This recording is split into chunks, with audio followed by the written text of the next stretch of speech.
This thing says that it usually. Well, just do that. Because they're not coming out.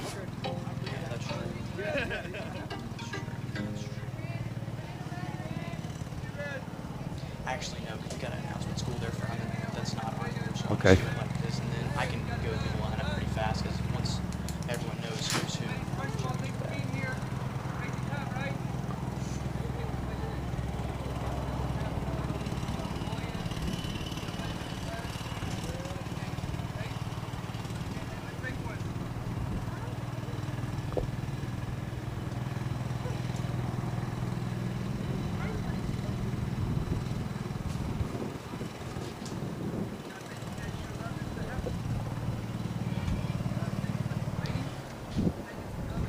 Good afternoon, ladies and gentlemen. Welcome to D. Dillon Field, home of the University of Mary Hardin Baylor Crusaders. Today we've got your FCA Victory Bowl game featuring the FCA Red All-Stars versus the FCA Blue All-Stars in a game of softball here at D. Dillon Field.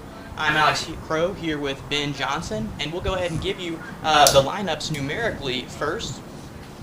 First for the visiting Red squad, we've got number 1, Kenna Miner out of Abbott. Coming out of Italy, we've got Lakota Townley. Followed by, let's see, we've got out of Whitney, we've got Kinsey Seeley. Then also out of Italy, we've got Alex Jones, number 4. Number 6 out of West is going to be Jordan Reese. Number 8 out of Troy is going to be Alyssa Kelly. Number 10 out of Crawford is going to be Mackie Dunbar. Number 11 out of Holy Trinity is going to be Stormy Boone. And let's see, number 12 is going to be Audrey Holloman out of West. Number 23 is going to be J.C. Ehlers out of Riesel. And rounding out the lineup is going to be Elena Munoz, number 54, out of Moody. And the coaches for the Red squad are going to be Johnny Jones out of Abbott, Don Johnson out of Riesel, and K.L. Graholski out of Bremont. And really quickly, looks like we haven't had them take the field yet. We'll go ahead and give you the blue softball roster as well. First, we've got number 3 out of Fairfield, Rebecca Dunlap. Number 4 out of Midway is going to be Tatum Seth. Number 5 is going to be out of Rosebud. That's Krista Niemeyer. Number 6 is Damiana Longo out of Lorena. Number 8 is out of Academy. That's Kinsey Scholes. Number 9, we've got Kennedy Cox out of Groesbeck, followed by number 10, Alyssa Bates out of Mildred. Then we've got number 11, Veronica De Los Rios from University High School. Then we've got Sarah Robertson out of Lorena. She'll be wearing number 12 this afternoon. Then we've got Erin Foskey out of Salado. She's number 15, and rounding out the roster is going to be Jessica Johnson out of Valley Mills, and she will be wearing number 16. Coaches for the blue softball roster are going to be Alan Wehausen out of Groesbeck and Brad Kennedy out of Connolly. So, nice looking afternoon. A little bit of wind blowing in, Ben. Glad to have you here with me as we got through all of the mandatory stuff we've got to do. Yeah, Alex. Hey, great to meet you. This is our 5th baseball and softball Victory Bowl game, and this is my first to be at. I'm usually in Waco getting ready for volleyball and football and cheer, and so this is a treat for me to be at this. What a beautiful day. The field looks incredible. We got 22 young ladies who are fired up to be out here and compete and do this. And all time, just for us, those of you who are watching who don't know, all time the blue softball leads this series 2-1. And so that means that after 7 innings, if the score is tied, the game is over in a tie. And so that could happen today. We'll see, though. Yeah, we're looking like it's looking like a great as we're watering down the field right now, getting ready for action. We can go ahead and give you the lineups, Brad, if you'd like to do that really quickly. First for the visiting red team. Yeah, it looks like Mackie Dunbar is going to lead off for the red team, and she's going to start off in the circle, followed by Jones at looks like they got her playing at second base. Kelly's going to be at first base. Reese is going to be at second base. Townley's going to be at third. Holloman's going to be in left. Munoz is center. Ehlers in right. And then Seeley and Boone will be, of course, in the lineup, and they'll be, under these Victory Bowl rules, freely substitutions. They'll be the first 2 to be out there on defense, but definitely in the lineup. And then batting 11th will be Minar playing shortstop. And now for the blue team, we'll go ahead and give you their lineup too, as we're still, looks like one coach is already meeting with the umpire at home plate. We'll go ahead and give that to you. And so leading off, it's going to be Bates for the blue team. She'll be playing in center field, followed by the shortstop, Foskey. Batting third, it looks like it's going to be Damiana Longo, and she'll be playing second base. And following her will be Veronica De Los Rios. Looks like she'll be manning third base in the cleanup spot. Batting fifth is going to be Robertson. That's going to be the first baseman for the blue squad. Followed by Johnson, who will be in left field, it would appear.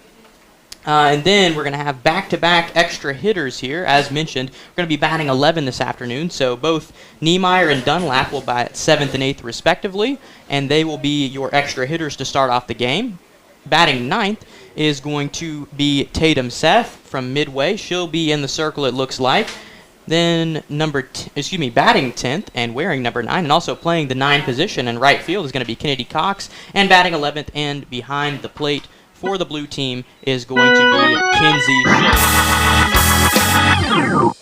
Whoa, got a little exciting music right there as we go ahead and get it started off. That was awesome. I got to tell you, Alex, just watching the umpires meet at home plate, there's some media here. Obviously, under the guidelines that we're under, there is no crowd allowed. So we hope we have a good crowd watching us here online. This is a pretty surreal moment. We've had really not much of a high school softball season. Tomorrow we get to play baseball in the Victory Bowl as well. Not much of that. And here we are, back, sports being back in some semblance here. It's an all-star game. It's the Victory Bowl. And I know that Seth Chambliss, the Heart of Texas, our Heart of Texas Southwest director, has spent many hours helping to get us to this moment. And we're going to get to see a real live game. Yeah, and that's something that's so nice that the FCA has been able to give to these players, because a lot of them, actually all of them, this is their senior season. A lot of them barely got to play any games here in this senior season, as the UIL season was axed. Really just about, it was cut off during the boys basketball state tournament. Mm-hmm. And so for a lot of the players that are going to be in the FCA Victory Bowl tomorrow, their season had kind of just begun. Softball, obviously, a week or two farther along, but even still, this is going to be that was some of their last games were played earlier in March. So it's nice to give them the opportunity to come back here and show everyone what they've got. And unfortunately, no fans, but at least we've got you on a couple of outlets here, whether it's on Facebook or on the FCA website. And we're glad to have you, and we hope that we can really share this experience with you. Absolutely, fans. If you're watching, parents, if you want to send me a text. I'll be glad to give you a shout out as we're watching here to that, and I'll freely give you my cell phone number out. How about that? 254-717-4290. We'd love to call you out and recognize you if you're watching from somewhere. And this is going to be a fun afternoon. Yeah, and one nice thing, though, about this all being online is that if you got some family members that normally wouldn't be able to come, we can have you. You can see it anywhere in the world. That's something that we're able to bring to you this year as well. So if you've got some out-of-town friends and family that want to watch, you can drop them this link as well, whichever link you are listening on.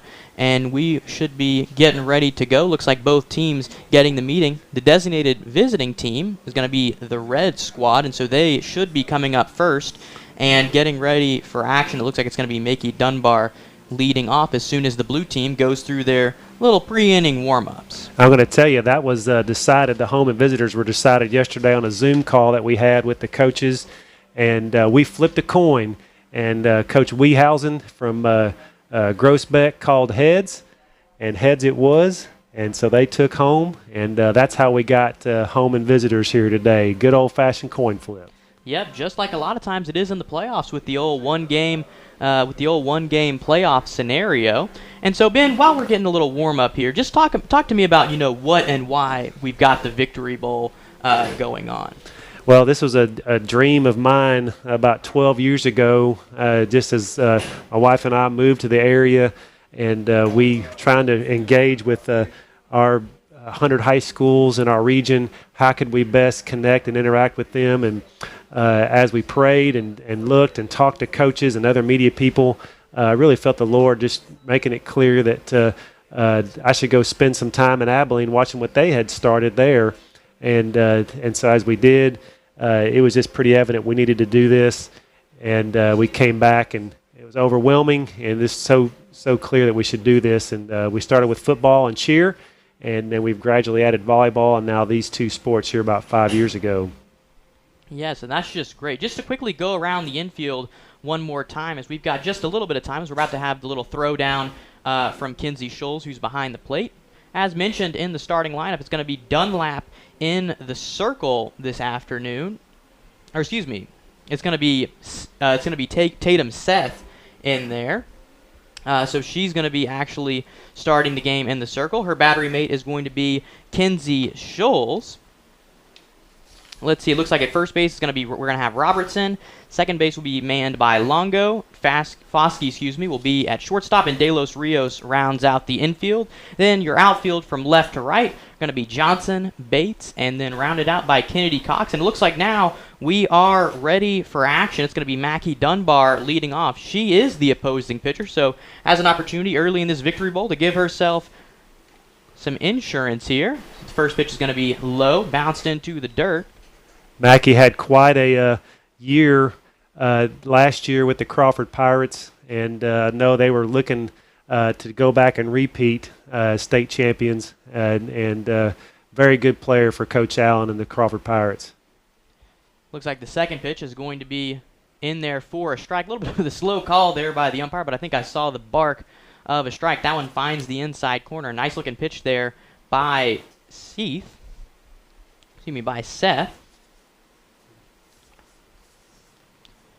Seth out of midway. She's going to go ahead and wind up once more. And this one's going to be fouled off and out of play. Not a whole lot of people here, just mainly staff and camera crew, but still managed to hit almost the only person in the venue over there by the tree, off there to the right side, as he's able to retrieve the ball. And so now 1 ball and 2 strikes on Dunbar. As mentioned, Dunbar with Crawford won the state championship last year as a member of the Crawford softball team. We got the family of Damiana Longo and Lorena giving a shout out and watching with us online here. Yes, and so at least we've got this option, because I mean many years ago, I mean this wouldn't even have really been an option, and so it's nice that there are other options for these players, for these parents and family members and friends are able to still watch their kids play. As that one looks like it's going to be low and in, so a full count to start the ball game. Dunbar does a nice job of working back into this count after starting out 1-2. She did. That was a borderline pitch there and had a great take, and we'll see what Seth here has on 3-2. Now she's going to wind up and deliver, and that one's going to drift inside, and so a base on ball to start the game for Dunbar. That is going to put her on first base. Now stepping into the box, looks like it's going to be Jones. That's Alex Jones out of Italy High School. Going to be wearing number 4, and she's going to be behind the dish this afternoon. On defense, see, she's going to have a little bit of the open stance. Got a runner now on first base. Got that left-handed batter in the box, and sometimes it can be a good shield so that catcher can't see if Dunbar makes a go of it or not, and we'll see here what coaches decide to do. So now, I believe it's a 1-0 count. So now we're going to have another pitch here by Seth, and we're going to have a big swing right there. Man, swinging for the fences that time was Jones. Actually, no, that's now 0-2. Looks like that first pitch was called a strike. So now quickly 0-2 on the catcher from Italy. Sitting on deck, we've got Alyssa Kelly out of Troy for the Red Squad.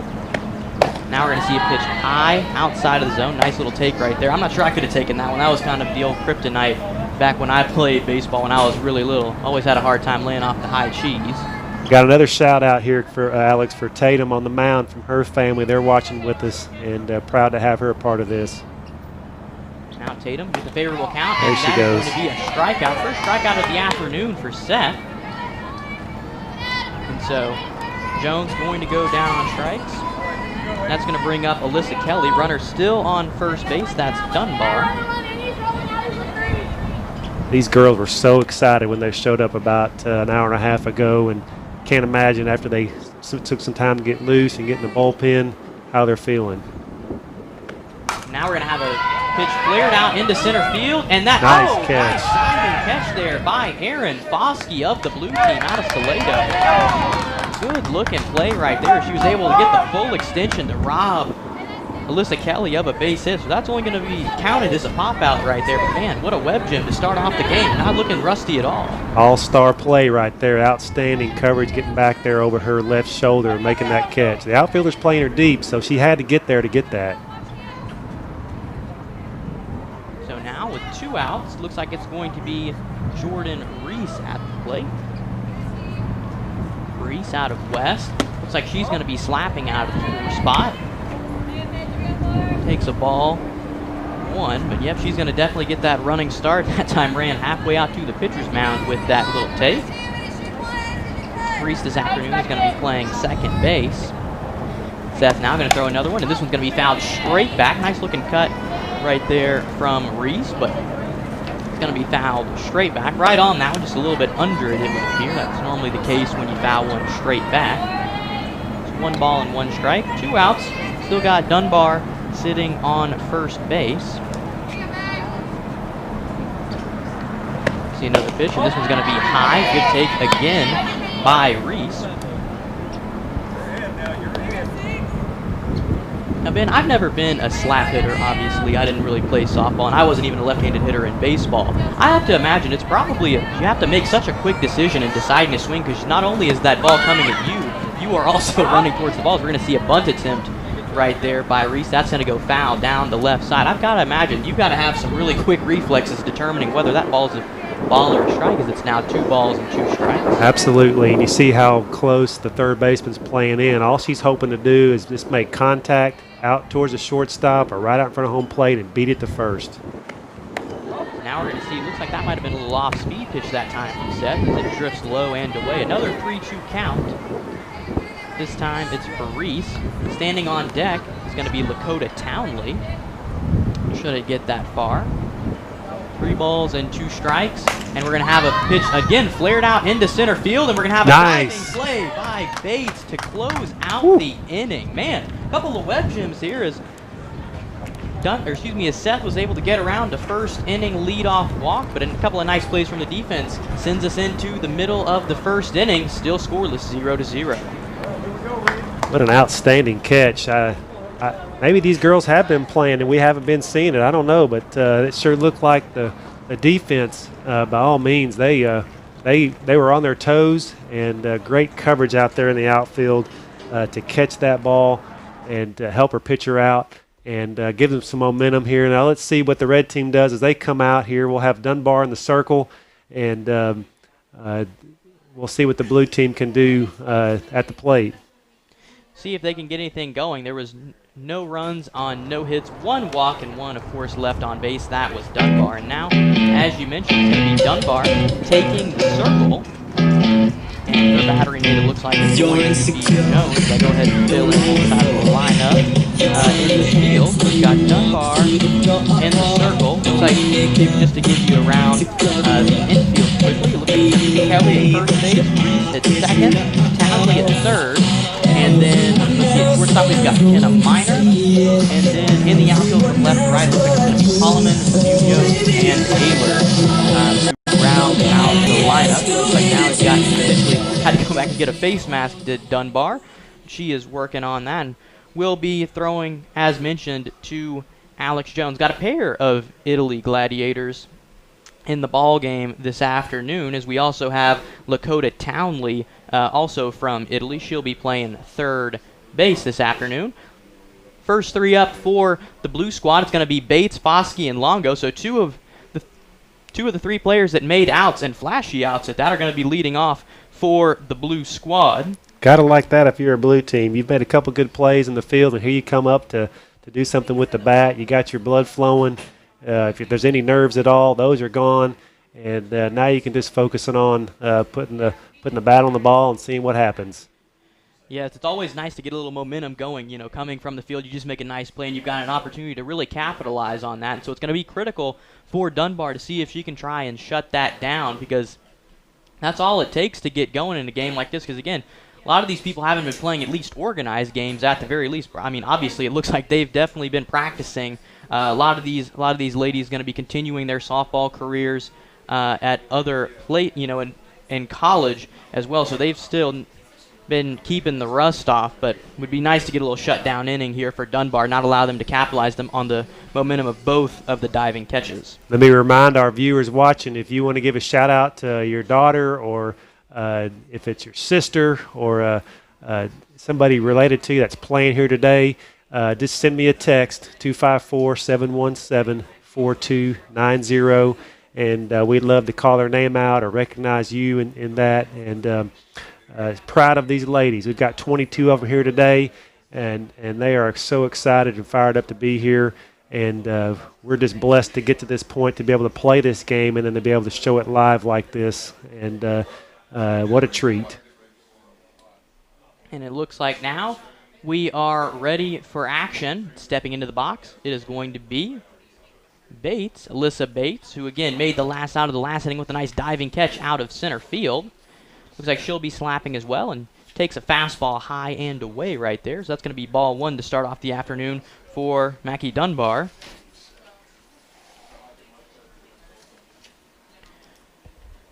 Dunbar now looks like she's going to go ahead and gather herself behind the mound before taking the sign. Looks like she's ready for action now for pitch number 2. This time, good looking pitch, and it is going to find the strike zone. Again, a little bit of the delayed call. Really got to keep an eye on that umpire, make sure that it's calling a ball and a strike, but that one found the outside corner. That was a great looking pitch there. That was a great looking pitch there by Dunbar. Looks like Dunbar getting ready to throw once more. She's really hammering that outside corner. There it is again. She finds it again. Yes, great pitch there by Dunbar. Man, it looks like she's probably been practicing about every day where she's painting the corner right there. First one was a little bit off, but back-to-back just dots on the outside corner. See what she elects to do here with 1 ball and 2 strikes. See how Bates adjusts, and another outside pitch, and that's going to be a swinging strikeout for Alyssa Bates. Man, that's got to, that's one of the only kryptonites of the left-handed slap hitter right there, is that old outside pitch, because your momentum is trying to take you towards first base. It opens up that outside corner, and Dunbar just did not rest on that outside corner, went right at it the whole plate appearance. So now coming up to the plate, it's going to be shortstop Aaron Foskey out of Salado. Be the first righty that Dunbar faces. We'll see how she elects to attack here in this first inning. And we're going to go right down the middle there. Little challenge pitch. Foskey a little bit behind it. Dunbar seems to be a pretty good, nice power pitcher. She's not, so far in this ballgame, has not tried to go with any fluff. Really some hard fastball, maybe rise ball, keeping up the speed. Really just trying to see if she can blow these hitters from the Blue All-Stars away. She's going to go ahead and wind up once more, and again, that time it elevates the fastball, a little rise ball action there. Still had some speed on it, and that's going to be strike 2 with the swing. Got to think that after the long layoff here that the hitters are going to be a little behind on the timing, especially with someone like Dunbar in the circle. We'll see if they can get their timing together. Yeah, I mean, and you're talking about a state champion pitcher there. She's going to miss high with another high fastball. So now 1 ball and 2 strikes, and you can hit in the cage and have people pitch to you, but I mean it's just not the same as an in-game atmosphere that they're getting right now. And it looks like both teams going to take maybe just a little bit to adjust. We've got a full 7-inning game, and now that time looks like we saw a little speed taken off there by Dunbar, and she gets the strikeout, second strikeout of the afternoon so far. So back-to-back strikeouts to start off the ball game. Now looks like it's going to be Damiana Longo at the plate. Looks like Alina Munoz has a boyfriend watching. So now with 2 outs, it's going to be Longo. See how Dunbar likes to attack her. And again, going with some high heat there. That time Longo able to lay off. Nice take right there by Damiana. Somebody watching for in support of Alyssa Kelly as well. Want to give her a shout out. Yeah, Alyssa Kelly, I guess with the FCA uniforms, normally wears the 47. Wearing 8 this afternoon, as this time we're going to see a little bit of a frame job there by Jones trying to get the call, but it's going to be just a little bit off the plate. 2 balls and no strikes. Longo's trying to work her way on here. Let's see if Blue can get something, some people on the bags. Sitting on deck is Veronica De Los Rios. As we're going to see a hot shot over to third base, but man, that was scooped up very nicely by the third baseman that time. That third baseman, of course, is Townley for the red team. And so 1, 2, 3 go the blue squad as we're going to go ahead and head into the top of the second inning. And your score is still tied 0-0 between the red and the blue All-Stars here at the FCA Victory Bowl. Nice job by Dunbar there in that inning, and jumping right into the saddle and throwing lots of strikes. Want to say hello to Jeffrey Robertson, Sarah Robertson's dad, who sent us a text and is watching with us in support of her daughter, of course, and a lot of the other girls. A lot of these girls play with each other or against each other over select as well as during the season, and so there's lots of relationships out here. The Weavers are watching in support of Mackey, and they want to support their Pirates, and looks like Coach Jeff Coker's watching as well. Yeah, I mean, you just love to see this outpouring of support from the community because, again, they couldn't be here this afternoon due to, of course, the COVID-19 regulations and restrictions, but it's great that they're still able to voice their support online, really just letting these girls know that they really care about this last game that they're getting to play, a little bonus game for them. A lot of them probably thought their season was coming to a close, but they've got one more ball game here this afternoon that's tied up. It looks like Seth is getting ready to come back onto the mound here. I know we've got Nita Blancett back in the FCA office who did a lot of work behind the scenes to get us to this point as well, and want to say hello to Nita and appreciate all her hard work in this and her help to organize the banquet we had on Sunday. We had over 700 parents and coaches and athletes and family members gather on Sunday at Waco ISD Stadium in the parking lot for our drive-in banquet, and Lord blessed us with great weather. It was overcast, and it was an awesome message from a former softballer herself, Leah Miko, 3-time Olympic gold medalist, who spoke, and it was just a fun evening. Yes, and we love to see this, the support for these athletes, really helping them take this next step in their journey. It's great to see that a lot of them, God is, of course, with them and watching over them, and that they are accepting of that love. As we're going to have 1 ball and no strikes now to the batter. I believe that's Lakota Townley. Do I need the batter too? Wearing the number 2, playing third base. Quickly back in the circle, and we're going to see a little slap attempt there as that's going to go out of play over towards the bullpen there on the left side. That evens the count now at 1 ball and 1 strike as we get another softball in play. Got some more shout-outs rolling in, Alex, here. Looks like Grammy. Looks like Mackey's Grammy's watching, and her softball coach, Coach Allen, as well. Saw him on Sunday at the banquet. We're going to see another little slap attempt. That one hit sharply over right there at the third base dugout. Looks like, man, Mackie Dunbar has quite the supporting cast watching. She's got the this following. Afternoon. Veronica De Los Rios has her mom watching her on, and probably other family members too, but her mom sent me a message. So now it looks like that pitch is going to be just a little bit off the plate. That evens the count now at 2-2. Townley doing a nice job of battling a little bit here. He's fouled off a couple. He's worked the count back to even. Last inning, the Red Squad had the walk, the leadoff walk, but we're not able to do a whole lot with it. That pitch is going to be very close, but it looks like it's going to come in just a little bit low. Might have been below the knee there of Townley. So 3 balls and 2 strikes. Another full count here as Seth still on the mound. It is a warm day, Alex. It is, and luckily we were put in the yes. part of the press box where the air conditioner works, or we'd be in for a long game as we're going to have a grounder over to over to shortstop. But, man, quick reflexes there by Foskey as she got the ball over to first base in a hurry because Townley has some speed, was really scampering down that line. But at the end of the day, it's just going to be a ground out to the shortstop in the books, and the next player will come up. Looks like that is going to be Audrey Holloman. Foskey didn't have a whole lot of time there on that one. She had to charge it and throw quick, and she did, and she made the play.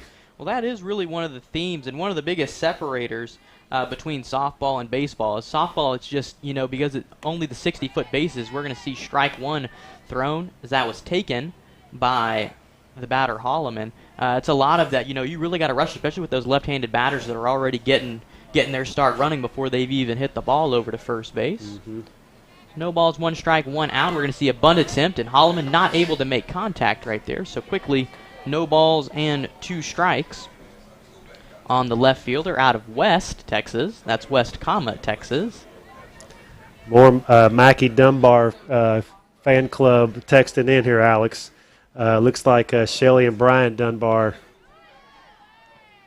There as well. And so it looks like we're going to have strike 3 there. Is not able to make contact on that one. Again, you saw with the slapper, Seth this time just went straight to the outside. We got a swing and a miss from Holloman, and that is going to be out number 2. Coming up now, looks like it's going to be Elena Munoz. Wearing 54. She's going to be playing center field this afternoon, or she is playing center field this afternoon. Going to be batting from the right side.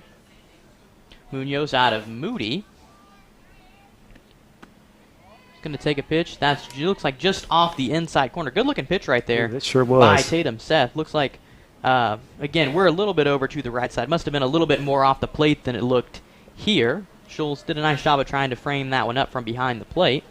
1 ball and no strikes, and Seth going back into a little wind up. That one looks like skipped in. Mm-hmm. It's going to be quickly 2 balls, no strikes on Munoz.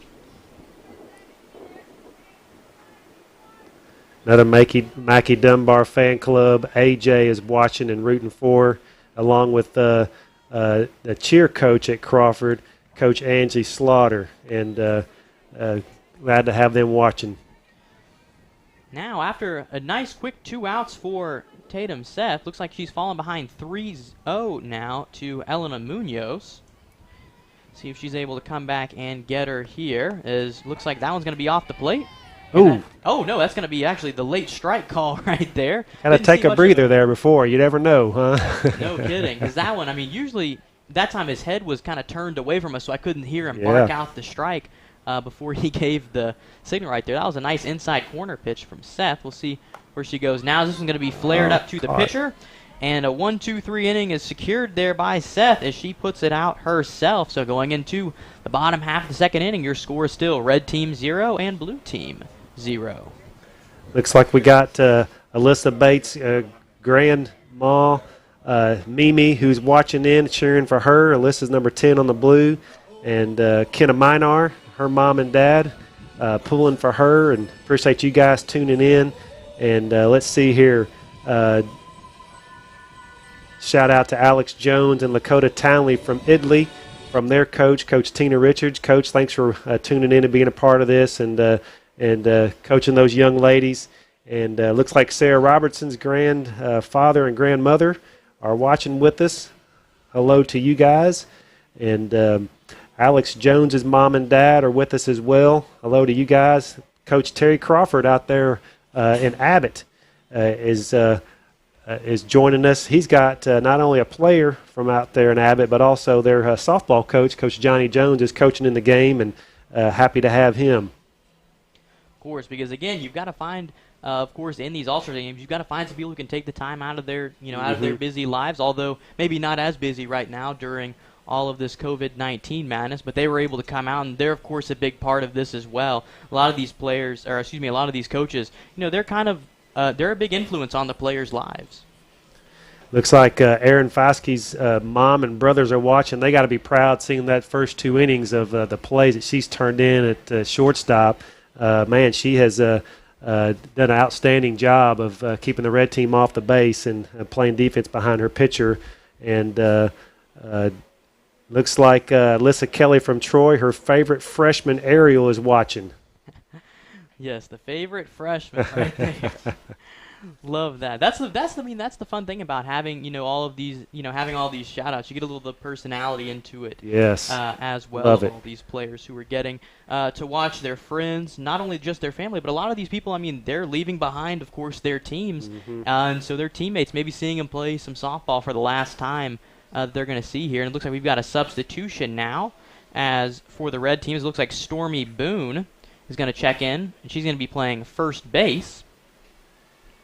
That's the only change I noticed right now. I don't know if... Excuse me, that was actually, it looks like that was Veronica De Los Rios, actually. No, I was correct the first time.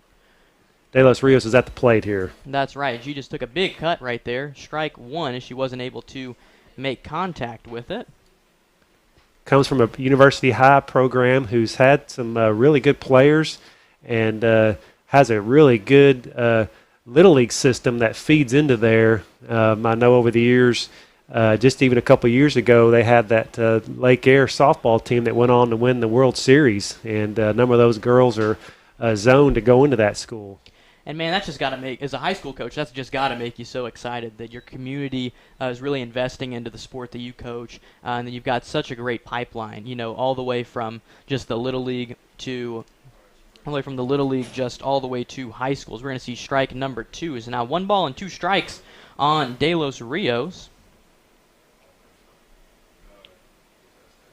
So we'll see what Dunbar is able to do here. Dunbar already with 2 strikeouts on the afternoon. This one's going to be hit right on the hands right there, and a nice running catch by Jordan Reese as she is able to put away De Los Rios. Nice job of calling off the first baseman that time. That first baseman being Stormy Boone. Get the put out. So now coming up to the plate, looks like it's going to be number 12, and that's Sarah Robertson. He looks like Robertson. She's from Lorena. She'll be attending in the fall. St. Mary's in Austin, playing softball for that squad. And she's going to pop one high up into the air. Let's see if that one's catcher can't see it. Yeah, I mean, that's right up into the sun. That's difficult. Right there. And so, yeah, not going to fault Jones for not being able to catch that one. As that one, not only was it right on the net line, didn't actually make contact, but that's hit right into the sun, which is right above us here in the press box. I was a catcher, Alex, in college, and just tell you as a catcher, that's one of the hardest plays to make is you got to get up, you got to get your mask off, you got to find the ball. Of course, she had to deal with the sun, and then she had a little bit of distance to go. Not an easy play. Yeah, just a bad, hard opportunity all around. As that second pitch of the at-bat is going to be low and away. Nice take right there by Robertson, who's playing first base for the Blue squad, batting out of the right side. See how Dunbar wants to attack this 1-1 pitch, and we're going to see a shot up the middle, and it's a nice ranging over was Kenna Miner from her shortstop position to go and get that one. Good job of just getting a quick jump because, again, you see a lot of those types of flares in softball. I guess it's just because of the how the ball spins. It spins, and you hit if you don't hit the ball squared up, I think it just kind of flares out like that a lot of times. Well, and Mackey's doing a great job of changing speeds, getting the batters out in front or behind, and that's what pitching's all about. Is it's not always speed, but it's location and changing the speed. To get the batter off balance. And, again, these batters have not had the time of the months that it really requires to get the at-bats and timing down. And now they're stepping into the box, and Mackey's doing a good job. I don't know if we had her up here, she'd say she's doing a perfect job, but she's throwing a lot of strikes and mixing it up really well. That time, though, she starts off Jessica Johnson with a ball. Johnson. Nice pitch right there. That's a really difficult pitch to hit. Yeah, I mean, it's just right on the outside corner. Dunbar looks like she hadn't been taking too many days off here in this layover, and that's one thing that the pitcher will kind of have an advantage here tonight because, you can pitch to a wall, essentially. It's obviously different with a hitter there, but still, you can really get those reps in, and they're much more real. Just throwing bullpen sessions and stuff like that, stuff you can do kind of at home by yourself. As that third pitch of the at-bat skipped in, so it's now 2 balls and 1 strike. Well, yeah, Dunbar has looked pretty sharp so far in this ball game. He's got the 2-1 count now, though, to Johnson, and that time just goes up and inside, gets the swing and the miss once again from Johnson. She's really partial to that pitch, really running that high and in fastball there on the righties. When you change the angle where the ball comes in as well, if you go high and down low, it's just harder and harder on the batter to adjust. So now 2 balls and 2 strikes. That one, just going to be a little bit outside. Had some late action on it there, tailing to the outside. Really looked like a cutter would in baseball there, going just away from the batter at the end. So 3 balls and 2 strikes, 2 outs now. Nice job by Johnson laying off that pitch. That could have been a strikeout pitch right there. Now 3-2. We see the pitch come, and that is the strikeout pitch. Yep. Looks like took a little bit off, went on the low outside corner, and that is the 3rd strikeout of the afternoon for Mackie Dunbar. She is perfect through 2. Score going into the 3rd inning is now still 0-0 with the red team coming up. Coming up for the red team, looks like it's going to be Kinsey Seeley, Stormy Boone, and then Kenna or excuse me, it's going to be J.C. Ehlers actually will be leading off, followed by Kinsey Seeley and Stormy Boone. And if we get a runner on base, Kenna Miner, the number 11 hitter, will be coming up as well for the visiting Red squad. Let me give some shout-outs out here, Alex, because they've been pouring in. It says, good luck, AJ. That's Alex Jones. And it says, me and Ezra are rooting for you at home, and we love you big. And that was from Maddie Dickerson. Let's see here who else. Aunt Shanna is watching for Damiana. Glad to have you aboard with us. Looks like, let's see here, proud of Alyssa Bates. She's going to come play at UMHB, so she's getting to play on the college field where she's going to be showing up here in a couple of months. Here we got some more Mackie Dunbar fan club. We got Lexi, that's probably Lexi Moody, and her mom, Jamie. We got shout out from Brittany Villa to Mackie Rue. I think that's another Dunbar fan club. I think she might win the fan club award here if we had one of those here. Go Alyssa Kelly from her mom and dad. They are proud of her. And let's see if I can get one more in here before we get going. Nana says, go Big Mac. Yes, I mean, if we were given the MVP based on the fan club, I think it'd be just a straight runaway for Dunbar. So far in 2 innings now. We got some catching up to do, you folks, if you're watching for somebody else. So now it's going to be J.C. Ehlers at the plate. She's playing right field this afternoon for the Red All-Star team. Remind you, if you want to give a shout-out, send a text in to 254-717-4290. We'll do our best to get it in there. Ehlers right there. Looks like she's just going to take strike one, start off the at-bat. Along with playing softball, Ehlers also participated in cheer, basketball, golf, NHS, and, of course, FCA while in high school. So really a great multi-sport athlete. And so that's now going to be 0-2 after she swings through that second pitch. Nice job of coming out by Scythe. We just got the pronunciation on that of the pitcher. So she's this time going to go little rise ball. That one goes over the head, just over the head there of the batter Ehlers. Moving right along here in this game. We're about 30 minutes in, and here we are top of the third. Well, that's what happens when both pitchers have really done a nice job of throwing strikes. We've got one walk and a combined 5 strikeouts. Nice job of avoiding the strikeout that time by Ehlers. She's able to foul that one straight back. Still looking for our first hit, so any day now. I think these hitters are going to get some timing down. We certainly hope so, and it's been good to see the pitchers rolling, but I think these batters will get some timing here down as we get going some more, and maybe we can get some batters on the bases. And that time, Scythe released that one a little bit low, as that's just going to just be a little worm burner into Kinsey Schulze's glove. That one's going to roll in there, so an easy take that time for the batter Ehlers. 2 balls and 2 strikes now is the count. We see Scythe this time throws one right down the middle of a challenge pitch, and Ehlers able to foul it off. So she's doing a nice job of battling after falling behind in the count. Another foul ball. She's going to go ahead and get the sign from her third base coach. The third base coach is Coach Grolski. Now we're going to see just right off the hands. And, took a little bit of a weird spin over there to the first baseman. And Scythe not able to get her out. And it looks like on the throwing air, we're going to have going over to first base is Ehlers. Because this is, the Victory Bowl and a nice all-star game, I'm going to call that a single because that was going to be a bang-bang play regardless. But she does take second on the air. So the first runner in scoring position of the afternoon comes for the red team. And now coming up to bat with an opportunity to drive her in is going to be Kinsey Seeley. That ball had some wicked spin on it off the bat, and that did confuse the pitcher as she came there. It had a little backspin on it, and that was going to be a bang-bang play at first, and then the low throw got her to second. Yeah, you almost saw the pitcher as we're going to see a bunt attempt now, and that's a great bunt. We see Scythe. She's able to get – oh, no, they called a safe right there.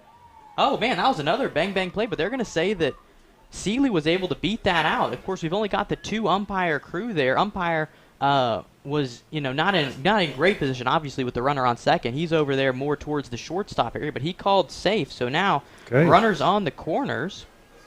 Seeley was content to sacrifice herself right there. Had barely even announced her when she laid the bunt down. But, man, that was a great bunt, though. Managed to put it right in between the pitcher and the first baseman. And now looks like we're going to have a little meeting on the mound. So that's a great opportunity here to thank some of our great sponsors and people who helped make this happen. Of course, we've got to thank our District 55 State Representative, Hugh Shine, who was able to communicate with Governor Abbott all week to make sure, basically, that we were able to nail this down, get it absolutely by the government, of course, with all the restrictions that we had, helped us to allow this to be a game and not just a practice. Mm-hmm. And, of course, Hugh Shine values FCA and their impact on partnership with the community, of course. Also, we've got a little bit of time for one more. We've got another thank you to Presley Design, who donates their time and resources for the Victory Bowl baseball and softball, and to the ministry as a whole. So thank you to the folks over at Presley Design as well. Now coming to the plate, it's going to be Stormy Boone. Boone began the game as the extra hitter, but she checked in to play first base last inning, and she will be bunting, it looks like, as well. We're breaking for home. Second. And it's going to be safe. That time, man, no slide there by Ehlers, but she was able to make it home. So that's the first. That is the first run of the ball game for either team. Red team, with some of the hitters being a little bit rustier compared to the pitchers, decided to go a little small ball there. And they're able to push one across. Now the bunt attempt was missed by Boone, so that is strike one. But she's now got a runner on second base. That's Seeley. Boone comes out of Holy Trinity High School, and now we're going to see. Let's see, are they going to call that a foul ball? I don't think so. Yes, because that was a great jump there by the runner on second, Seeley, and if that's not a foul ball, she's taken third rather easily. She got a big secondary lead, and as soon as that ball got by Schulz behind the plate, she was on third in a flash. That was a great decision by the Red coaches there to go ahead and be aggressive. Again, the offense is at an advantage at this point when you have runners on base. The girls just have not had time to field ground balls, to make throws, to execute a first and third play, all that kind of thing. And so even though it was a bang-bang play at home, the Red team, being aggressive, pushed a run in. That's really just a winning play there by the coaching staff of the Red team. It's now 1 ball and 2 strikes after the take. Make it 2 balls and 2 strikes as that one skips in. Nice job of Schulz keeping that one in front of her, not allowing Seeley to come home. Boone next year is going to be going and playing at Paris Junior College.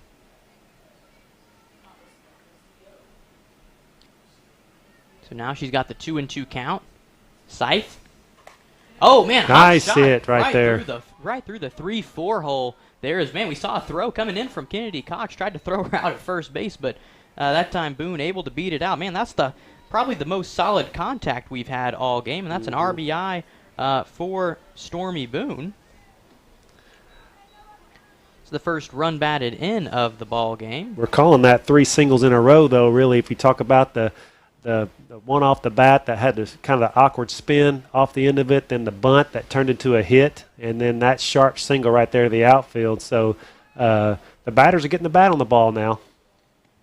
So now we're going to see, thought about it is going to be a steal attempt. Schulz is going to go ahead and throw back over to first base behind the runner. So looks like going to have to see. Not sure. I was too busy. I was caught up by the runner. I thought the runner was taken off there. I believe that was a ball, however. So 1 ball and no strikes to Kenna Miner.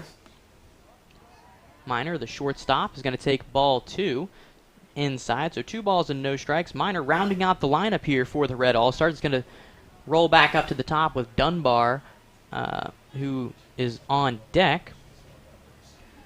It's 2 balls and no strikes. Got the corner infielders in, maybe expecting a bunt here from Miner. Miner, though, that one going to be inside, and now, oh, man, little fake out right there. Pretty clever play by Stormy Boone. Really just got right in between first and second base, and when Schulz pump faked to first base, she just took off. Schulz not able to throw her out at second. Almost a delayed steal type look, and now she definitely was reading the downward angle of the ball, and as soon as it was in the dirt and saw the ball a little bit away from the catcher, she thought she could make it, and she sure did. And another great job, aggressive base running. Now she's in scoring position here. If we can get a ball in play, they might get another run across. 3 balls, no strikes, though, to Miner, and she's going to go ahead and take the 4-pitch walk. So put the base on balls on the board right there. That's the second walk of the afternoon for Scythe, as we're going to have another meeting at the mound here. Coach Weheisen's coming out, it looks like. It would appear so that the coaching staff might be trying to make a move. The blue team had a couple of people warming up before the game in the bullpen, just seeing in case they needed to shuffle some things around in the pitcher circle. Got some shout-outs here. They're stacking up. Let me see if I can get some in. From Millie, she says, "Go Big Mac." Here's a thank you from Mackie Dunbar's aunt for us doing the game. Looks like her Aunt Jana. Looks like we got Scythe's name pronounced right. Her dad saying thank you, so good thing on that one. Coach Scott Velasquez and Salado Eagle softball, super proud of Aaron Foskey. So hello to them, and good luck, Alex from Jaden. Looks like we got some little Pirates, Ava, Haley, and Levi, who are watching back at home in Waco. Let's see, and it looks like the Blue All-Stars, they're going to stick with Scythe in the circle. So now rolling back into the top of the lineup, it's Dunbar. Dunbar walked in the first inning, was stranded at first, has an opportunity to help her own cause here. It's going to be strike one to Dunbar. She took that one on the inside corner. That's going to be no balls, one strike. Dunbar already is now working with a 2-0 lead minimum when she comes out in the next inning after her team has scored 3 straight base hits. Now Scholes looks like he's going to throw behind the runners, and they're going to throw over to third base. Oh, would have had her, but it's going to be mishandled there by the third baseman. Tried to put the tag before they had the ball, wasn't able to put the squeeze on it. That's going to move the runner up. That's Boone. Boone, a very smart base runner. She's going to be able to take third. That time, looks like that is De Los Rios, who was not able to put the squeeze on it right there from the throw from Robertson. Still nobody out here, so the red team's really trying to put up a big number. And now nice single. Man, hot shot through the infield, right through the 5-6 hole by Dunbar. Credit her with the RBI single. And that pushes the lead now to 3-0. So now a 3-0 lead. Still shouldn't be any outs. So coming to the plate, it's going to be Alex Jones. Jones struck out swinging in her first plate appearance. As that time, whoa, a little off-speed pitch right there. Good-looking pitch, and that's going to be strike one. Great job by Scythe to get ahead. She hasn't really just 2 hard-hit balls. The rest of them are the bunt, the one just off the end of the bat, and she's not giving up. She's still fighting. Yeah, has had a couple of errors behind her as well that obviously have not helped a whole lot. That time she's going to miss. It's going to be about mid-shin high on Alex Jones, the catcher from Italy.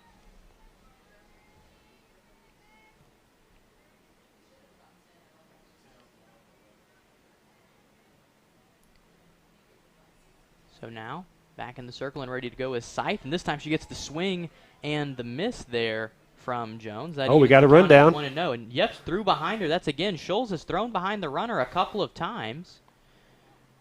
And now we've got a nice little pickle, and they're able to get the lead runner out. Nice job, blue team. Second. And I believe that, that was Minor who ends up getting thrown out. And although in the chaos, Dunbar replaces her at second base, so now you've got 1 out in the inning. Did you write down that string of who all touched that ball there? No, I didn't. I didn't even write down that it was a rundown. I just put a little X right there for a little caught stealing. There was about 5 girls that touched that one, but great job of the blue team to execute a pickle there and get an out for their pitcher. And now if she can get a strike here, she'll be sitting with 2 outs and all of a sudden getting off the field. Now it's going to be Scythe. Going to wind up and deliver. Nice. That's going to be a strike, and that's going to be a second strikeout of the afternoon for Jones. Let's see, looks like that's the third for Scythe. So now quickly, 2 outs and 2 pitches right there after a little bit of a rocky start to the inning. And it's going to be Alyssa Kelly at the dish. Kelly is now technically an extra hitter. She was replaced last inning by Stormy Boone. We're going to call that earlier play just a caught stealing. Now we're going to see a hard ground ball up the middle. That's going to be a base hit, waving around and coming home, and that's going to be cut off by the first baseman. And so Mackie Dunbar able to scamper around the bases. That's going to be the 4th run of the inning for the Red squad. So Red puts another run on the board. Credit Kelly for, again, another hot shot right up the box.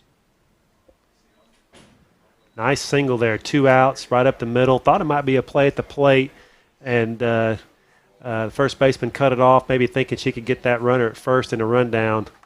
Now hot shot, man, nice quick hands there by Foskey, because, man, despite slapping, Jordan Reese really got some nice wood on that one, but she is going to be retired, but not before the red team throws a 4 spot up on the board here in the top of the 3rd inning. We'll see if the blue team can start to get it going in the bottom half of the 3rd, which is coming up really quickly. We've got some more shout-outs and announcements really quickly. Of course, we've got to give a shout-out to Lamar Advertising, one of our great partners. They help highlight all of our events locally throughout the year, not just the Victory Bowls, but really all that FC does. And, of course, we've got to thank our nice host at UMHB for all that they're able to do with the FCA, especially Randy Mann and his staff in the athletic department, graciously allowing us to use their fields for this great opportunity. Yeah, I know this past year, I believe it was January, we have our statewide college advance, we call it.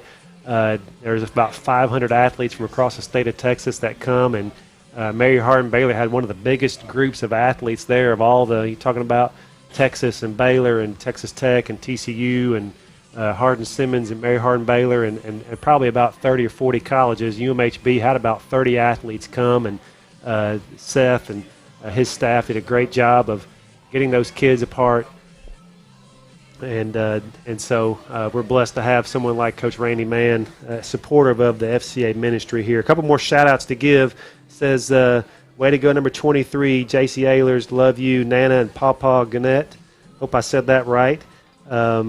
Giving a shout-out to Alyssa Kelly from her boyfriend. My family and I are watching from home and supporting her. And says, go Rebecca Dunlap and the blue team. Love Mom. Fun to watch all these girls who we have played with and against since 10U. And here's another Go Big Mac from Jess and Robin Tom Chesson. Jess, a former Crawford Pirate and Baylor Lady Bear softball player. I got to go with Jess to Africa one summer on a missions trip. Valley Mills. Also, how did you feel playing out there after all this time?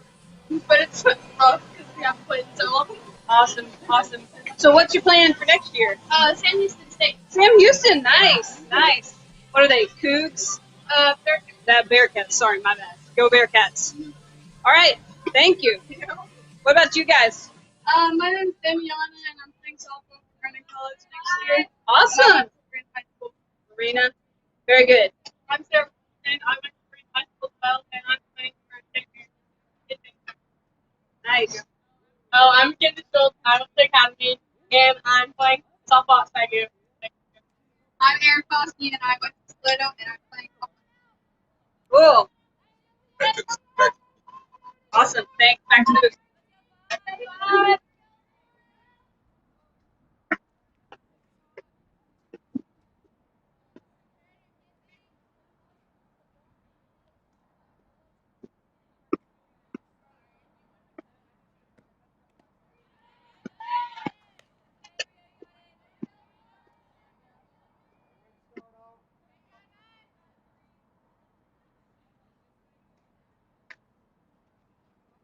Dunbar got 2 innings in. She had 2 strikeouts, didn't give up a hit, I don't believe, and no walks.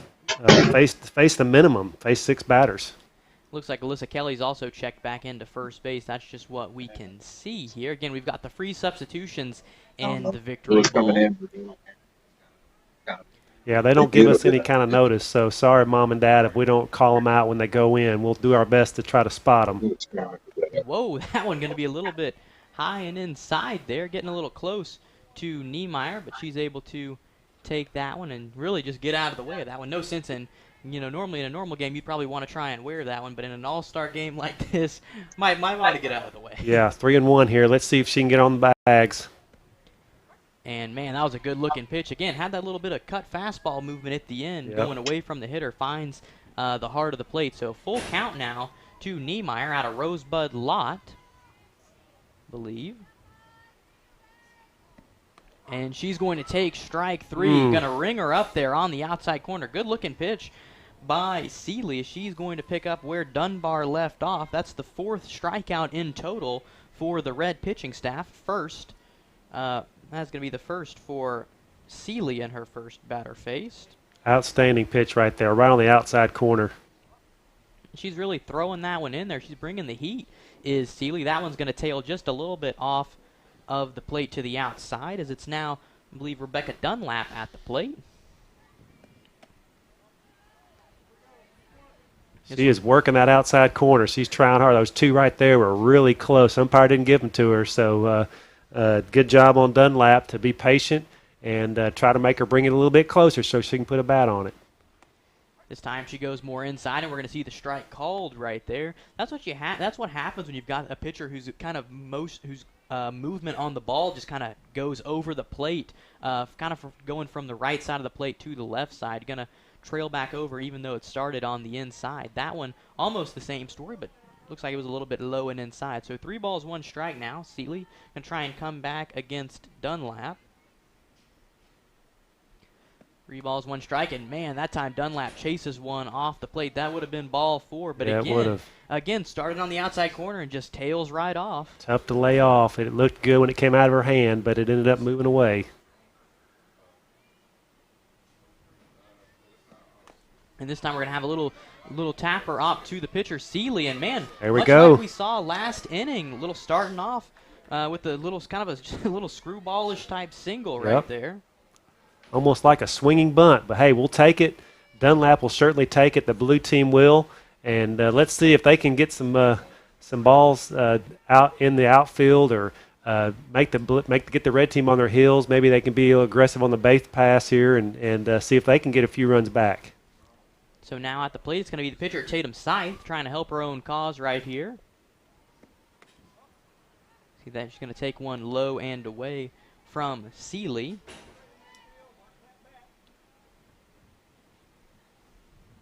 Seeley also sporting the face mask here this afternoon. Got the black face mask on, and looks like she's ready for pitch number 2. And we're going to see a runner and a throw down. That throw's going to be a little bit high, but man, nice movement on the base pass by Rebecca Dunlap. She's able to swipe second base. Also, it looks like we've got just one thing to note. We've got a substitution at catcher, because that's not Alex Jones behind the plate. That is actually going to be Stormy Boone this inning. So that's another defensive substitution we've seen, and that one's going to go off the hands of Boone. Wasn't able to put the squeeze on that, and man, again, quick reflexes by Dunlap. That's something I really admire about, that softball really forces you to do. You've got to make those quick adjustments just so fast, and that time, that ball had just barely gotten away from the catcher that time, and you saw just like a shot, Dunlap was already standing on third. Infield's back here, so anything she can put in play. Oh, here might be a run right here. It's going to be, she changed her mind. Now we got a pickle maybe. And she's just going to dive back. That time just a little bit of hesitation right there, but probably not a bad idea. I mean, you've only got the one out in the inning. You're thinking any sort of contact, unless it's right at the third baseman. Yeah. You're probably scoring here. If you're playing here, often you know how that ball bounces off the backstop, but these girls, I'm sure, have not played very many games here at all, and so there's no way of knowing how that ball is going to bounce there. And, right on the outside corner, she got the strike. Man, that's been about the most generous outside corner we've seen today. That one was right on the black. 3 balls and 2 strikes now to Scythe, trying to help her own cause. Has a runner on third base with 1 out. As we see a swing and a miss, and Seeley with her second strikeout of the ball game for her only 2 recorded outs. And now coming to the plate, looks like it's going to be number 9, Kennedy Cox, the right fielder for the blue team. She's got an opportunity to try and cut into this deficit that the blue team is facing. 4-0 here. Big at bat here for Kennedy now. She's waited a while to get her at bat. It's the 3rd inning, and let's see if she can get one, get a ball squared up with her barrel and drive this run in and get the blue team on the board. That pitch going to be right on the outside corner to the lefty there. Nice shot. I mean, Seeley is very in tune with where the outside corner is. She's just trying to hammer it on anyone. Right-handed, left-handed, doesn't matter. That's where she's going, and if you hit it, you hit. If you can take it the other way, I guess she'll just live with that. Nobody's been able to so far. That time she misses high and away, so 2 balls and 1 strike. Not only she knows the umpire's calling it, but she can, props to her, she can put it there, and that's a mark of a good pitcher. Now 2 balls and 1 strike to the right fielder from Grosbeck. He's going to take that the other way and almost right into the bullpen. He's going to go over the third base dugout and now to play. So 2 balls and 2 strikes now. Seeley trying to strand the runner at third. Runner, of course, got there. Had a little swing and bunt single, did Rebecca Dunlap. She then stole second and took third on a pass ball.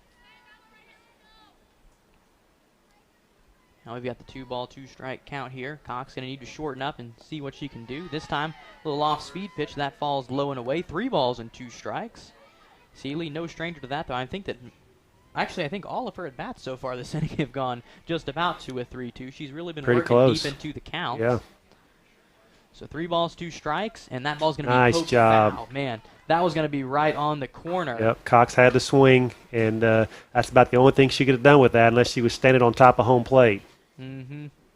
Yeah, because that one, it's too close to take right there because you don't want to go down looking. Mm-hmm. But there wasn't a whole lot you could do with that, so she just flicks that one back. She's going to get an opportunity. See if Seeley goes back to the outside. Actually, this time she goes inside. Man, right on the hands, and Seeley able to make the play herself, and she works her way out of the jam. So blue team makes a little bit of noise, but at the end of the day, Seeley on the back of 2 strikeouts and a putout by herself. She was able to do it all that inning, and she gets out unscathed. That's an outstanding job of pitching there by Seeley. She working outside. Cox fouls off a great pitch. That's questionable if it's going to be a strike or not. She's got to swing, and then she comes back inside, handcuffs her, and it's just hard to hit. Yeah, a tough pitch, especially when you're so zoned into that outside fastball. Then you go low and in right there. That's just a really tough adjustment to make. And credit Seeley for going there and being able to locate all those pitches. She has just some great location on those. Execution of the pitches was just fantastic. Let me read some shout-outs here. It says, go Alex Jones, James Glenn, and Kayla Threet are beyond proud of you. Moody Softball, congrats to Lena Munoz. We got congrats to all the players. Special shout-out to Oklahoma Panhandle State commit Lakota Townley and Navarro College commit Jordan Reese from their travel ball coach Lewis and the Batbusters organization.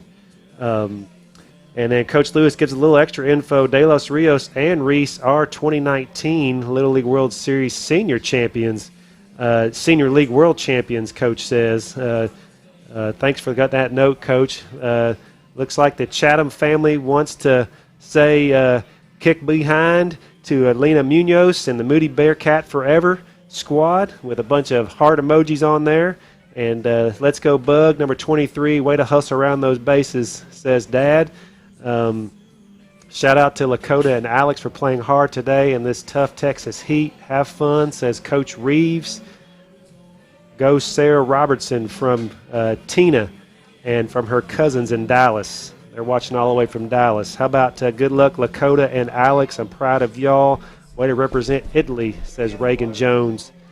And Ken Kate would like to give a shout-out to Alex Jones and Lakota Townley, 2 amazing young ladies and athletes. So the Italy crew is getting some shout-outs here, Alex. Well, they do, of course, have the 2 players in there in the running, I guess, so it's easy to get both of them. Yes. The old 2 birds with 1 stone, as we see the throwdown now from the blue team. Looks like we'll have to see. Might have a new pitcher here.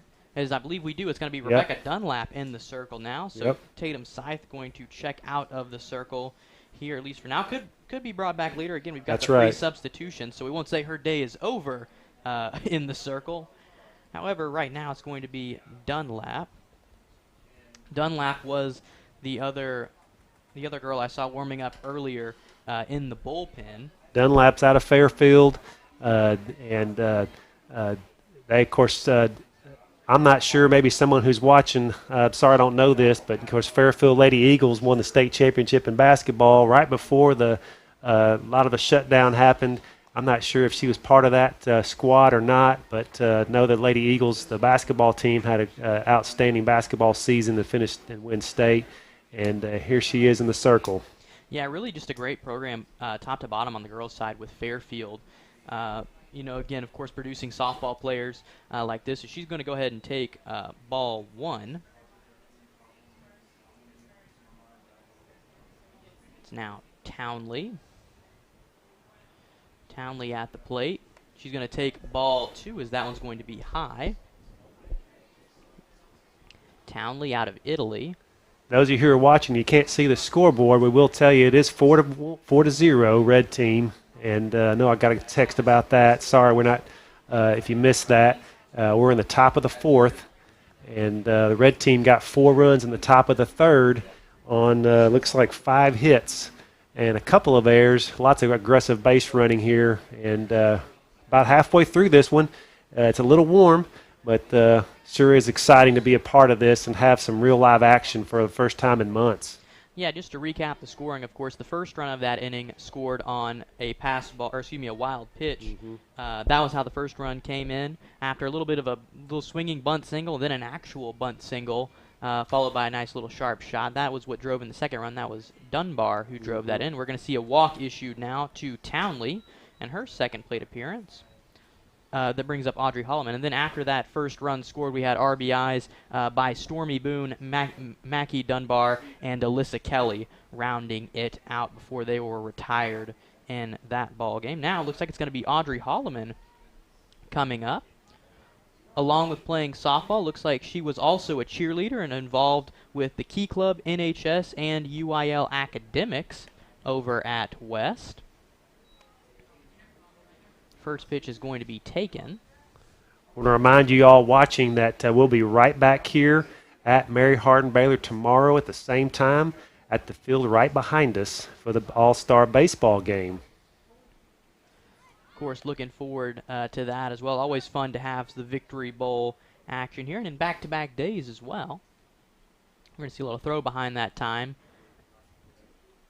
But the runner at first base, Townley, able to scamper back. No problem. Like I said earlier, I have not been able to come to these games because we're usually in Waco with volleyball and football and cheer preparations. But I have heard that the softball crowd is just about packed and standing along the concourse. And, of course, both baseball and softball are typically played at the same time on Friday night around 6 o'clock. And I have seen pictures and I've heard that it is quite the atmosphere with both stands being pretty full with fans and families and coaches coming to support these young ball players. So that's actually going to be ball 4 right there, as the walk is going to be drawn by Holloman. So second walk of the inning for Dunlap. He's got I believe there's 1 out showing on the board, but shouldn't be any outs. That's correct. Yeah. Yeah, so just runners on first and second, and it's going to should be Elena Munoz coming to the dish. Let's see, in the first inning, she popped out, I believe, to Scythe. Excuse me, that was in the second inning, her first plate appearance. She's now going to show bunt. She pulls it back and takes the high fastball right there. Red team wants to make something happen here again, just like they did in that last inning. If they can get a bunt in, who knows, they might get a wild throw. They're willing to trade an out for getting 2 runners in scoring position, that's for sure. So now, 1-0 count. Looks like that time no bunt was shown, but another pitch taken high. So Dunlap quickly with it behind in the count again. 2 balls, no strikes, and the circle. She's now going to rock back, and she's going to fire again. This one's going to be fouled off straight back towards us. Yes, if this was a more serious, not an all-star game, your coach probably, giving you the take sign right there after 2 walks and you've got the 2-0 count. That's right. I respect trying to make a little something happen here in the old all-star game. Hey, it's an all-star game. Let's grip it and rip it. If it's anywhere close, let's see what we can do with it. And the outfielders are playing deep, so anything over the infielder's head, That's a Nice hot play. Yeah, hot Double shot and play. a double play indeed. They were even going for the triple play right there. As that time, nice little shot off the bat of Munoz, but that's going to be a 6-4 double play. And that's going to erase Lakota Townley off the base paths, and it's going to strand Audrey Holloman on first base. But coming up now is going to be J.C. Ehlers. Ehlers next year is going to be attending the University of Texas at Arlington. She's going to be pursuing a degree. She's going to be majoring in fine arts and minoring in business. Also, with the shout-out earlier, giving the shout-out to Bug, that is J.C. Ehlers. That's what her friends and family call her. And now we're going to see her take a pitch, and we're going to see a throw down by Scholes. And, man, bang play at second base. But yes. Holloman able to swipe second right there. I tell you what, that double play was just what Dunlap needed. And once again, Alex Foskey is in the middle of that shortstop. She's had some nice plays in the field defensively. Yeah, I mean, she's just been doing just a fantastic job. And now it actually looks like he had to retie the shoe right there. Shoe might have come off there in that exchange trying to get out Holloman at second base. Ehlers in her first at bat, she was the one who started, I guess you could say she started the fire in the third inning. She led off with, of course, that kind of swinging buntish single. And this time she's going to shoot one over, and it goes right under the glove of the first baseman, but she does a nice job of recovering. Man, just a heads-up play that time. That was Kennedy Cox who'd actually gone from right field to first base that time, and she did a nice job of, she didn't quite get the ball, but she reacted quickly, got straight back to the bag because that's where she needed to be. They were able to put her out 4-3 and end the inning. So after a little bit of noise was made early with the two leadoff walks, Seeley able to right the ship largely with help of the double play turn by Foskey and get out of the inning unscathed. So it's still 4-0 in favor of the Red All-Stars. It's not often where you walk the first two batters and no one scores, and that's just what happened. And props to Dunlap and her defense for getting out of that inning. Let's see if Blue can get another couple hits here in a row and get on the board. A couple shout-outs to read again. Let's see, Brittany Villa, shout-out to Makey Roo, and CC Villa says shout out to Big Mac. Paw Gary says way to go Tatum. Lakota and Alex, it's a joy watching y'all play softball one more time. Gladiators forever, says Mr. Glover. Good luck, Alex and Lakota. Love y'all and go kick butt, says Skylar Beth. We can say that on the Victory Bowl, can't we? Mm-hmm. Looks like the Elmore say shout out to Mackie Dunbar from her faves.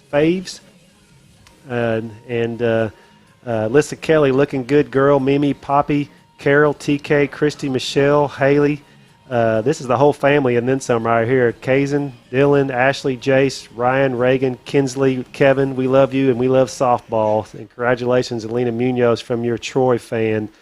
AK's Mimi. And it looks like they're having a little watch party at Mimi's house right there for Alyssa Kelly.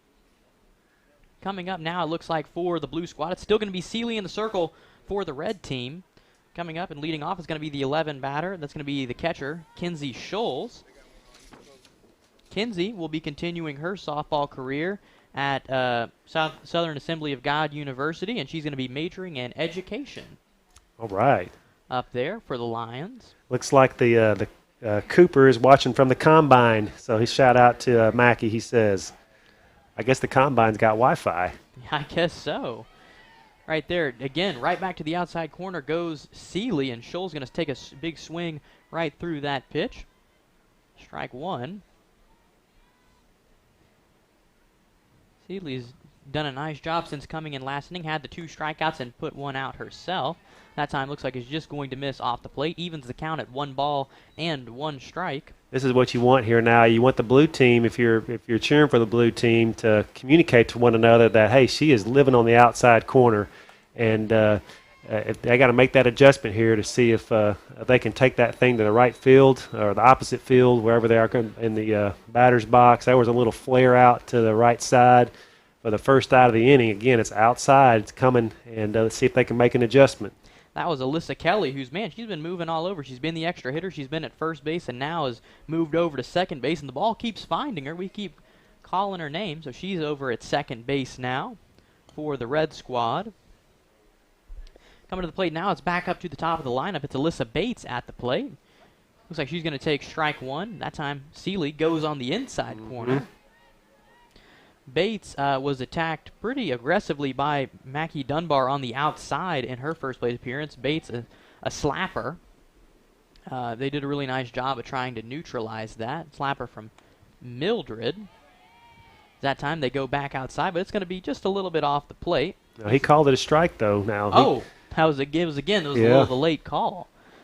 So now, quickly, no balls and 2 strikes. So I guess that was as good of a pitch as I thought it was. About to say. She's hit her on the inside corner for strike 1, the outside for strike 2. And so as a batter, you got to be thinking, what is coming? And that was just off the plate there. Good pitcher's pitch. And Bates has got to be thinking in her mind, where is this pitch going to be? Yeah, it wouldn't surprise me if she goes right back to the outside, and that's where she tried to go. She's really trying to keep it low, and I think that's more of where it's missing. I think that's on the plate, but I think it's just not got enough lift on it there. So now 1 ball, 2 strikes. Actually, excuse me, should be 2 balls and 2 strikes now. We're going to have that ball hit on the ground over there. Nice hands by the third base coach there for Team Blue.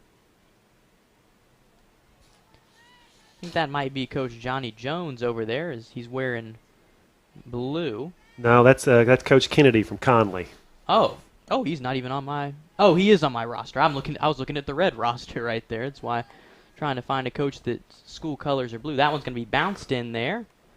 It's going to be another ball. Nice job of. A nice job of Boone, not letting that one get too far away. So.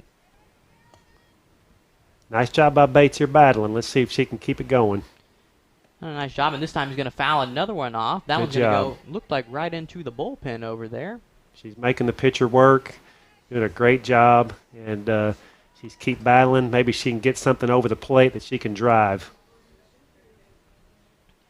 We'll see what Bates is able to do here.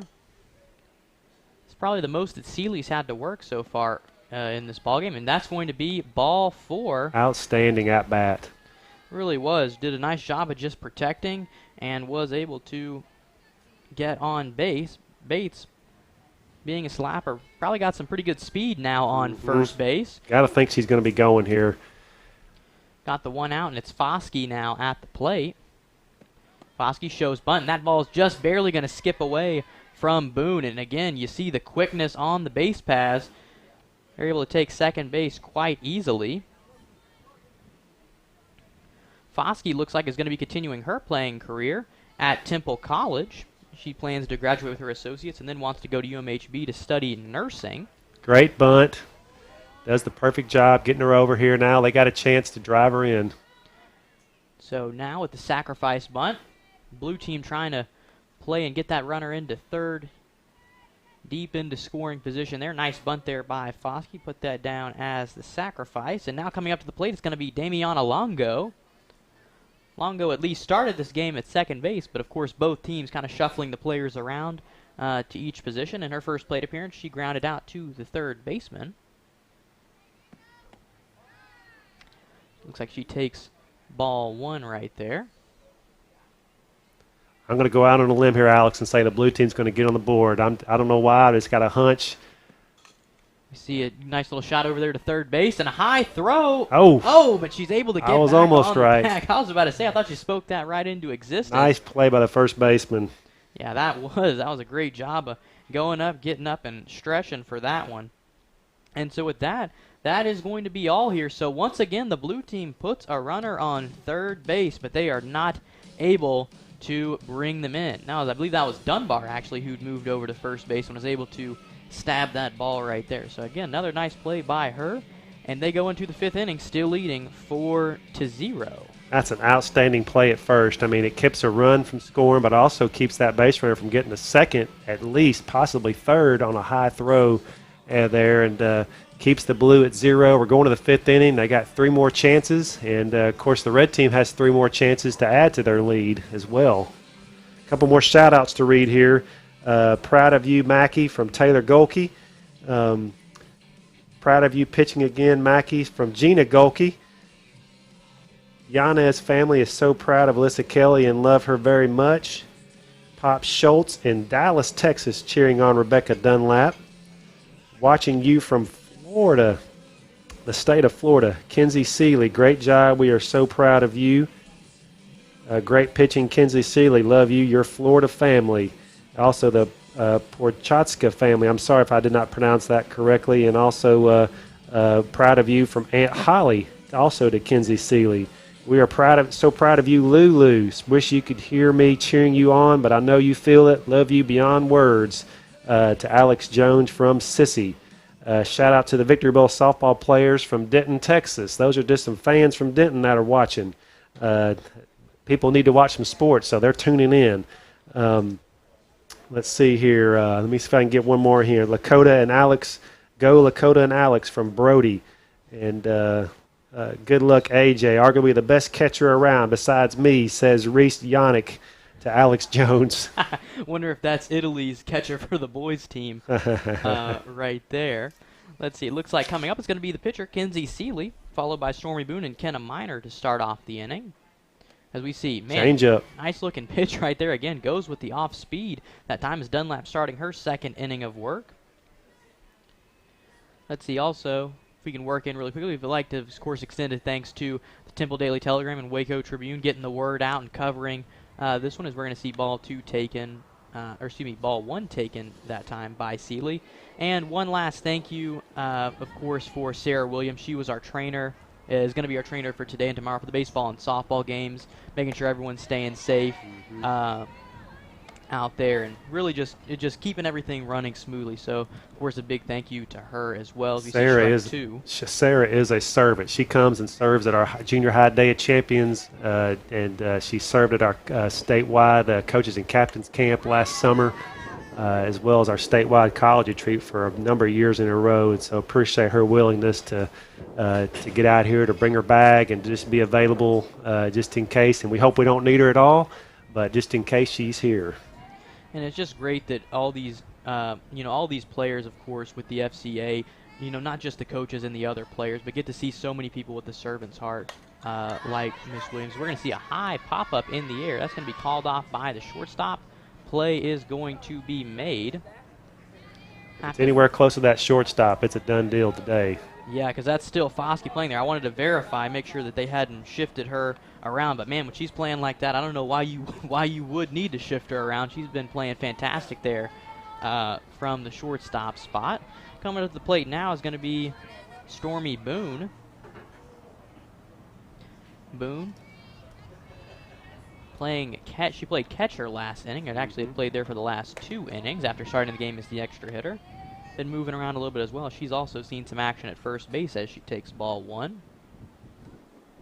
Dunlap looks like it's settled down a little bit here in the second inning. Had the early 2 walks, but I think that really, the double play really was a nice momentum shift for her. Yes. I was going to say, I'm hoping those Victory Bowl baseball guys are watching this, and they're getting a little bit more excited about what they're going to get to do tomorrow. On the just behind us here, these ladies did a great job of kicking this off today, and we're looking forward to the next couple of games upcoming. Yes, always exciting. Nice little FCA Victory Bowl weekend, and really just coming at a great time because, as you mentioned, a bunch of people are probably pretty desperate for some sports these days. Not a whole lot going on, although we've got some stuff coming back. I know the MLS is coming back for any soccer fans. I'm not a big soccer fan, but I might watch it just because I just love to have something to watch. Now we're going to see. That was a ball off the plate as well. Good looking pitch right there. Very close. I thought he might raise that right arm up, but he didn't. Yeah, I was about to say that one looked, just based on how he'd called previously, that one must have been just, I guess, a little bit high. Could be my only thing, but it's now 3 balls, 1 strike to Boone. And now it's 3 balls and 2 strikes as Boone looks like kicking herself a little bit there. Knew that she swung at the old rise ball right there. That's tough to lay off, though. It's right there in your eyes. That ball's getting bigger and bigger. You're like, I just go ahead and hit that one, and she missed it. And it just keeps going up, too. It starts in the strike zone and then just goes right up. And now we're going to see a line drive into center field, and that's going to be gloved there by the center fielder.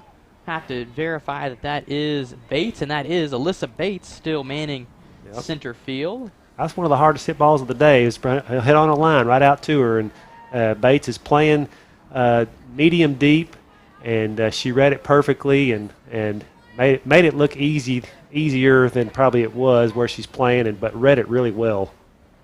So now it's the 11-hole hitter, Kenna Miner, at the plate. She walked in her only plate appearance so far this afternoon. She's going to hit a hot shot. Man, nice job of staying with that. Yep. I believe that was Townley who was able, no, excuse me. That's De Los Rios. Yep. Actually, who was able to stay with that. As that kind of popped up, she was able to turn around, catch it, and then made the strong throw over. So a quick 1-2-3 inning that time for Dunlap. Holds the red team scoreless once again. And now it looks like coming up for the blue team should be 4, 5, 6, if I'm not mistaken. Should be Veronica De Los Rios, Sarah Robertson, and Jessica Johnson coming up for the blue squad. That was a tough play. It was the way it was hit. You could tell it was going to be an in-between hop, and she was going to have to get her body in front of it because it was going to handcuff her, and she did. Knocked it down, stayed composed, and made a nice throw to first to get her and get the blue team back to the dugout. Hey, way to go, Alex and Lakota, from Derek and LaTanya. Shout out to my favorite Moody Bearcat, Alina Munoz, says Mom. And shout out to my favorite Moody Bearcat, Alina Munoz, and our favorite Trojan, Alyssa Kelly. Shout out to Mackie Dunbar. We are so proud of you. Love Uncle John, Aunt Christy, Kylie, and Jaden. Shout out to Lakota Townley and Alex Jones from your principal. Fun to watch you ladies play, says Jason Lawson. Thanks, Mr. Lawson, for tuning in. That's Alyssa Kelly, all-around player, Cisco Wranglers. Here she comes. Shout out, congratulations to all our Syntex Buzz softball ladies that have kept the tradition of today alive. Very proud of the example you've all grown to be. Watching you all together in this is the best gift. And let's see here, a couple more before we get going. Go JC, love you, Emma. And go Gladiators, Coda and Alex from Muttley's crew. So again, it's a pretty common theme. Some more Dunbar fans, and of course the Gladiators have really done a nice job representing the shout-out department as well. Now leading off, it's going to be Veronica De Los Rios. She popped out to the second baseman in her only plate appearance so far this afternoon. She's going to shoot one. Man, that was a pretty hard hit ball, but straight back. Straight back. When a batter's right on the pitch and they foul it straight back, you know that they're seeing it well. And so you can expect the ball to be in a different spot here if she can keep controlling that, or a different speed, because she was right on it.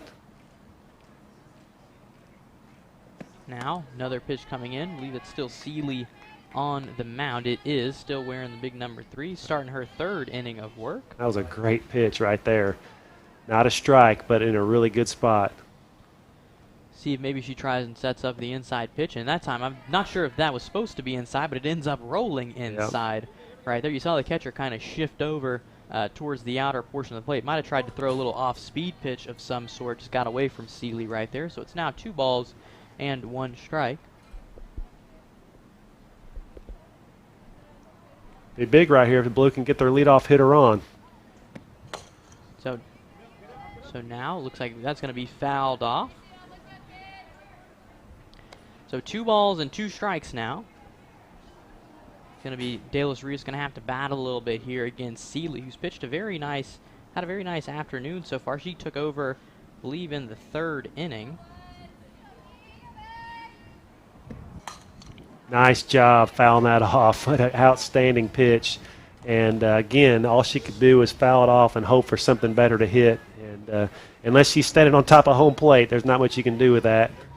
Yeah, but again, you can't go down swinging can't go down looking in the All-Star game. You came here to play big and get some cuts in. And she shoots one over there. Nice play. Man, again, it's Alyssa Kelly over there at second base, able to make the play once again. Just scooped that one up. That one just stuck right in the glove. There again, hot shot by De Los Rios, but that's going to be just a ground out to second. Now coming up is going to be Sarah Robertson. As mentioned, Sarah's going to be continuing. She's going to be going to St. Mary's University in San Antonio, looking to study accounting.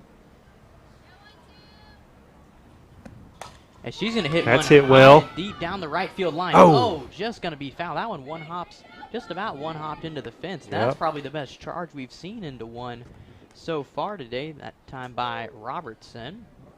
Robertson, of course, out of Lorena, and at Lorena also played varsity basketball and golf, was also a member of the marching band and the volleyball team, along with being a member of the NHS.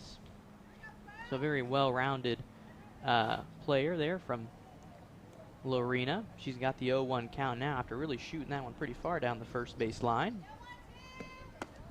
Good eye. That evens the count now at 1-1. The red team still leading 4-0. In case you weren't here in the third inning, that's when all the action happened. 4 runs put on the board by the red team, coming off of 5 hits, a couple of errors, and some very nice base running by the red squad. That's going to be ball 2. 2 balls, 1 strike now to Robertson. Of course, you had RBIs in that inning by Alyssa Kelly, Mackie Dunbar, and Stormy Boone. We see another good take right there, and it's now 3 balls, 1 strike as Seeley's falling behind in this one. You got to like this if you're Robertson right here. You've put a charge into one. Oh, my. Oh, man, you could feel it down. Knocked down by the first baseman, and they throw Safe. over. Can't get her right there. Seeley, man, I'm surprised she got a glove on that one. Could have thrown her out, but I think just as a reflex, instead of going for the ball first and throwing it over, went for the glove instead. You could feel something hard hit coming if it was going to be a decent pitch. Robertson was all over that first one, just foul down the right field line as you called one hop from the fence, and just had some really good takes. And she got one over the plate, and she was all over it. Well, yeah, I mean, she knew that she had to the strike had to be coming. Yep. Seeley, I don't think, has walked anyone so far in this ball game. I don't think we've actually seen a walk from the red side as of yet from the red pitching staff. Really, Seeley's got the zone. Seeley's got one that I've gotten down here. Let's see where that happened. I guess in the 4th inning, Bates was walked. Mm-hmm. So, I mean, but for the most part, both pitchers for the red squad have really pounded the zone well. Both Yep. Dunbar and Seeley is now 1-1. Now it's 2-1. Looks like that one was a little bit low. It's Jessica Johnson at the plate. She's trying to see what she can do to help her team out of Valley Mills. Struck out in her only plate appearance so far. That one's going to be low as well. And much of a contrast to Kinsey Scholes, the catcher for the blue team.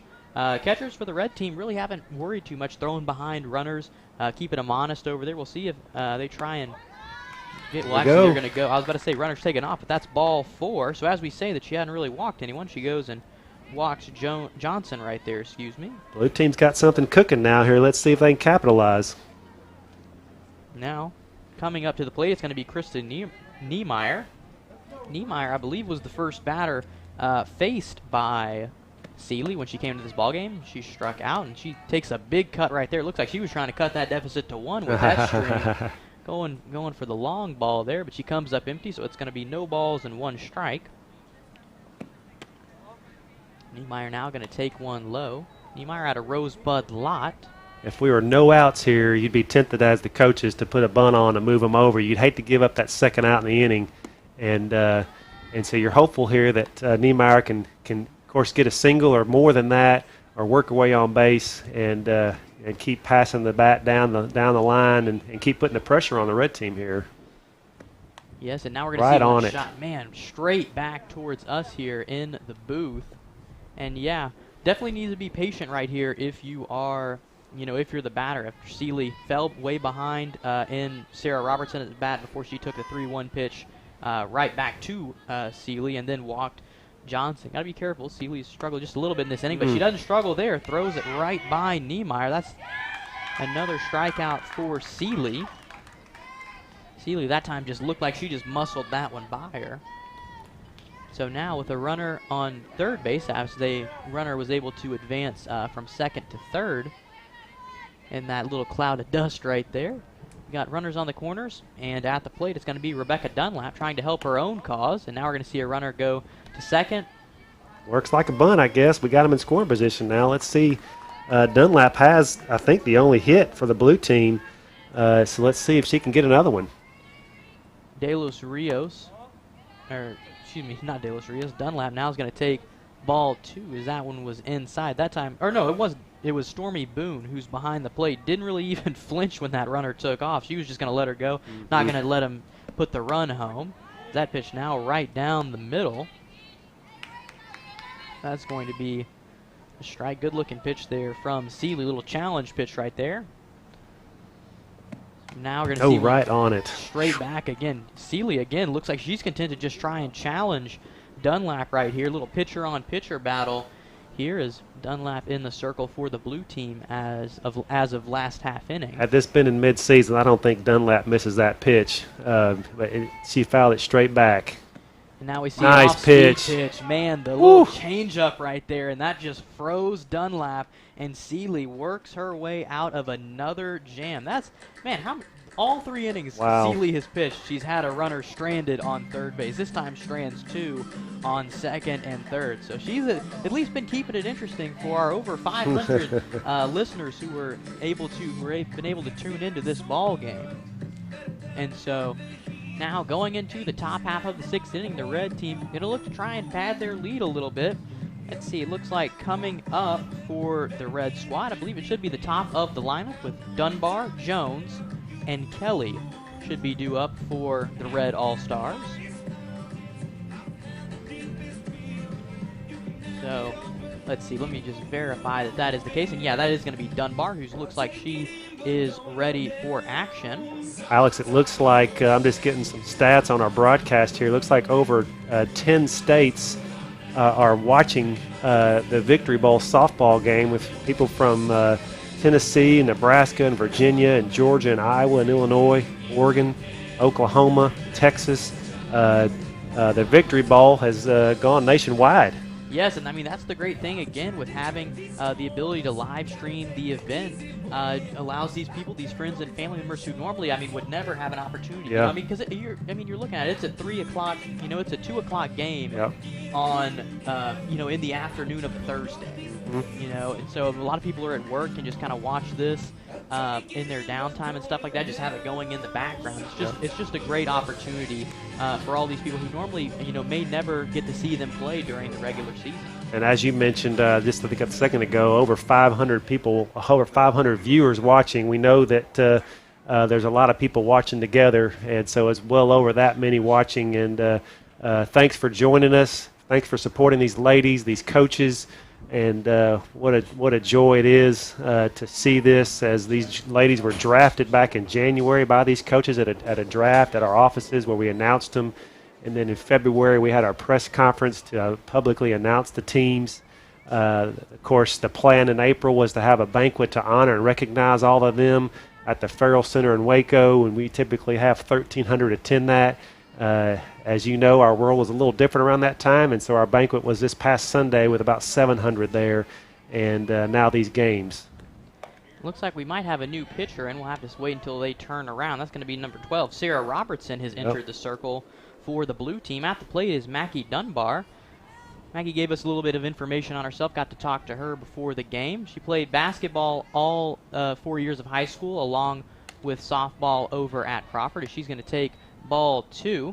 Also, looks like she's very into, she showed goats and lambs starting in the 3rd grade, so for 10 years was able to do that. And she raises Dorper sheep with her family, and she's also next season, I guess, will be going to Tarleton State University, where she will continue her softball career. One that was a very good one, of course, included a state championship, along with a great performance she's put together today, both in the circle and at the plate, as she did have an RBI in her last at-bat. She's 1 for 1 with an RBI single and a walk.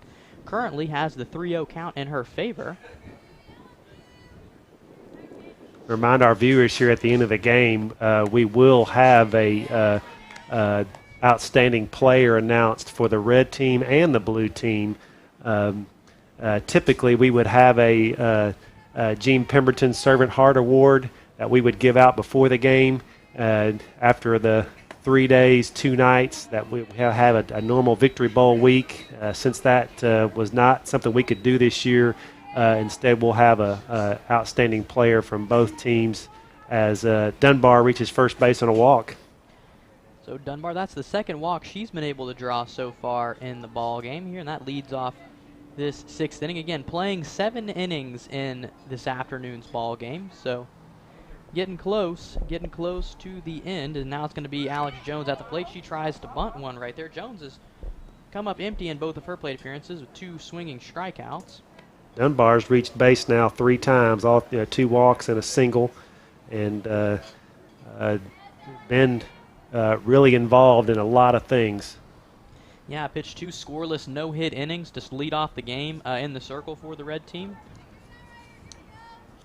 Also is now, as you said, reached base 3 times. That's a good-looking pitch right there, and that's going to be strike 2 to Jones, who's started out the game at catcher before it was taken over by Boone. Boone's caught the last handful of innings. Jones, of course, one of the 2 Italy Gladiators that have been getting a lot of love, and she's going to nice just golf job. one, just golf that one right through the 5-6 hole. Nice job, piece of hitting right there. Just fought that one off. Almost looked like she drugged the bat on the ground for that one. Outstanding job with 2 strikes to shorten up her swing, and really your job as a hitter there is to put the ball in play. You know the pitcher's going to probably not throw something over the middle, but it may be a strike, and so you got to protect, and that is what she did, and she found a hole over there in the 6 hole and had a clean single. And so now 2 runners on to start the inning here in Robertson's first inning of work, and now we're going to see a bunt attempt by Kelly. That one goes right back to Robertson, and she's able to make the out at first. Had a little throw back behind the runner, make sure keeping Mackie Dunbar honest over at third base. But credit Kelly with the sacrifice. And now there are runners on second and third. Only one out, and it's going to be Jordan Reese. I believe you mentioned was going to Navarro to continue That's her right. softball career. Also out of West, along with Audrey Holloman, 2 West Lady Trojans.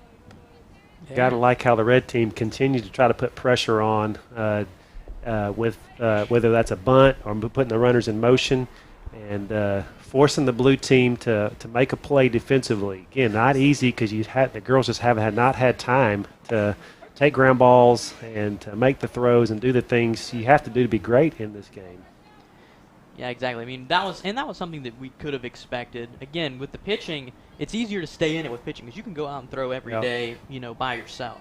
And it's a very similar experience. I mean, not the exact experience, obviously, but it's a much more similar experience than if you were to maybe hit in the cage or just field some ground balls. If you got a brother or sister that's at home right now doing that as well. But, man, credit both teams. Been a pretty clean game, both defensively. Yes. Both teams have been able to, especially later in the game, have been able to string some hits together. Robertson right now really pitching away from the slapper. Reese trying to hit on that outside corner with some soft stuff, try and throw off the timing there of the slapper.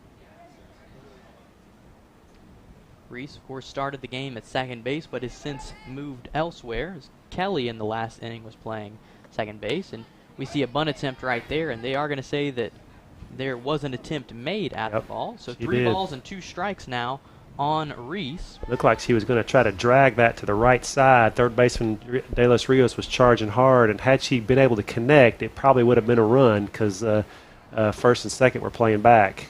And now we see a little dribbler over to third Play base. at the plate. Glove flip. Oh, man, great job of sliding in there by Dunbar. She kind of dove head first, right into the glove of Seeley, who tried to make the tag. Ball pops out, and that's going to be, technically it'd be a sack. I believe it'd actually be a fielder's choice right there. But nonetheless, Reese is standing on second base after the bunt. The RBI fielder's choice, I guess we'll call it. That's right. That's right. And so now, of course, in all of that chaos, Reese goes ahead and takes second base as well, as that ball had kind of skipped away, of course, after it went out of Scholl's glove. Now coming to the plate, it's going to be Lakota Townley. Townley, 0 for 1 in the ballgame, but did draw a walk. She was put out in a pickle, I believe, her last time on the base pass. That's tough there. The pitcher Robertson made a good play. De Los Rios made a nice scoop with the glove and flip with the gloves, but all she could do is a bang-bang play, and Dunbar came in with a clean slide, and the ball just came out. Bang-bang play there at the plate, and red team gets another run. So now it's Robertson. Already 1 run across here in this inning as we see a nice little swing from Townley. Tried to slap that one over again, trying to target that right side as you've got the runners both in scoring position. 1 ball and 2 strikes, I believe, now on Townley.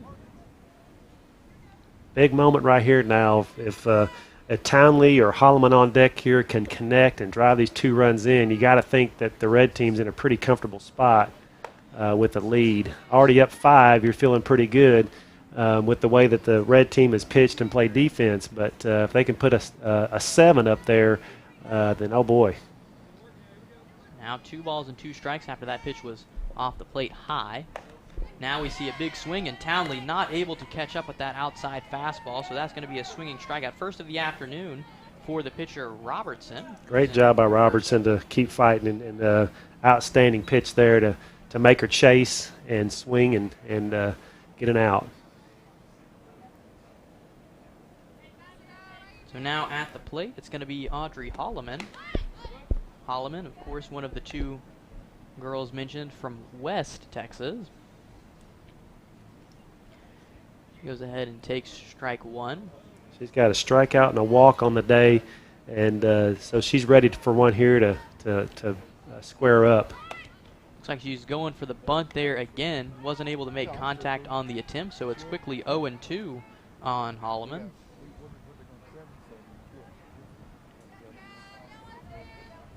Holloman really has a nice matching helmet, matching the red uniform, just by chance right there. It's West's colors. And now we're going to see a little tap over there to the third baseman. Quick throw Good job. over from De Los Rios, and that will put out the side, but not before. Red team going to get an extra run of insurance on an RBI fielder's choice from Jordan Reese. And with that, they push the lead now to 5-0. 2 more opportunities for the blue team to take up the bats here, starting with the bottom of the 6th inning. It looks like it's going to be, let's see, it looks like it should be Tatum, Scythe. Yep. Yeah, it should be Scythe, Cox, and Scholes coming up to the plate. Let me read some more shout-outs here. They keep rolling in from these 500-plus viewers. Says Coach Horn wishes Lakota and Alex the best of luck. Way to represent the Italy Gladiators. Shout out to Tatum Scythe from Elena's mom, Yesenia.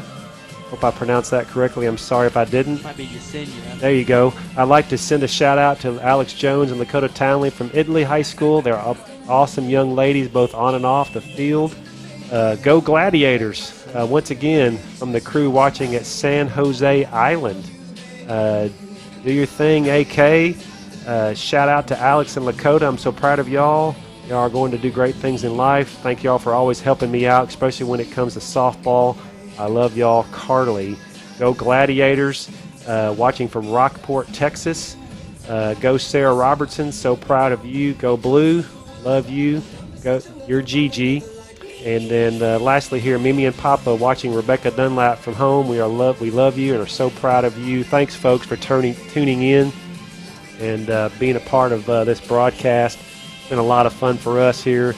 You know, as we started this, we told these coaches that the most important thing is the spirit of the game as we play and as we compete, that we do it with the mind of representing their programs, representing their families. And one of the things that we shared with them on Sunday at our banquet was just how important it is to have a personal relationship with Christ. It's not about going to church. It's not about attending FCA or some other religious organization. Those things are important. Those help us in our growth. But most importantly is that personal relationship with Jesus. And that was clearly shared on Sunday. All these players got a commemorative Victory Bowl watch that we give out to our All-Stars each year, and a couple other Victory Bowl gifts that we wanted just to bless these ladies and these other athletes from the other sports with. And it's just been a joy for these 12 years to have these events, to connect with our 100 high schools in our 12 counties that we're blessed to serve. So we've got a new pitcher. Well, not really a new pitcher. Looks like Dunbar has retaken the circle. Bring her back in and shut the door down, probably. For the red team. Dunbar, so far in the ballgame, has an RBI single along with 2 walks and 2 runs scored in the batter's box. And in the pitching, in the circle, she's got 3 strikeouts and 2 scoreless, hitless innings. Those were the first 2 innings. She was able to throw up zeros. It's been kind of the theme for red pitchers, putting up the zeros, and she goes right back and attacks Tatum Scythe, pitch number 1 on the outside corner. That's a strike that she swings right through. Scythe UTSA softball signee. Struck out in her only plate appearance she's had so far. Dunbar now, I believe she's getting her first look at Scythe, as Scythe was one of the first batters that That's correct. Seeley faced. Yep. She's now got the 1-1 count. Seeley really made it exciting in the circle, always made sure to have a couple runners on before she could slam the door on them just for dramatic effect. But she left unscathed, so you got to love that. Right back, she was on it, Scythe was. Yeah, that one looks like it was just a little bit in on the hands as well, as that time saw Dunbar try to go inside on Scythe right there. Scythe opened the game up pitching for the Blue All-Stars. See what she's able to do here. 1 ball and 2 strikes. Dunbar gonna go ahead and wind up and deliver. That time goes high and inside. Good take right there by Scythe. Scythe, of course, out of Midway High School.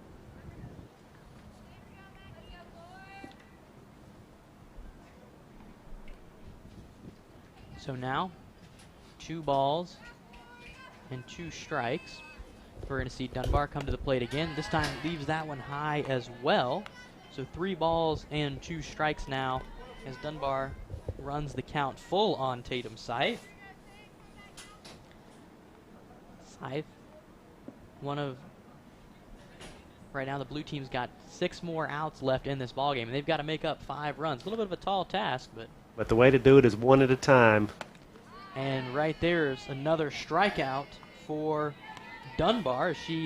Looks like she just had been pitching the whole game, like she didn't just have a little 3-inning break from the circle, goes right back. That's her 4th strikeout of the ball game. Had 2 in the first inning, 1 in the second, and now 1 here in the bottom half of the 6th. You got to love a pitcher who's, you can tell, has been getting dirty. If you look out there, she's, of course, with that play at the plate last inning, and she's been involved in a lot of action.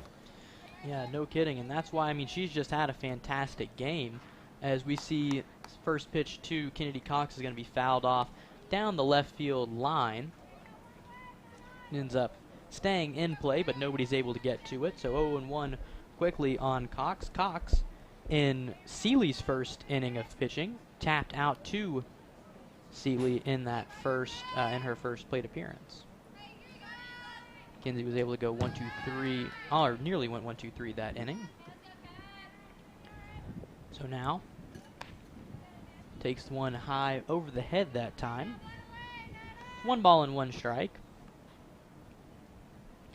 Red team has been very good in the circle so far in this ballgame, of course. Only have allowed maybe 3 hits, or so actually maybe even less than that. Only 2 hits, it looks like, is what I've got them down for. Yeah, and I've got 7 strikeouts and 2 walks, so they have not given anything away, and they've done a great job of throwing a lot of strikes. So now, speaking of strikes, there's another one we just saw from Dunbar. So now 1 ball, 2 strikes is the count on Cox, the right fielder. Or actually, she's played right field and first base in this ball game, depending on the inning and who has been pitching.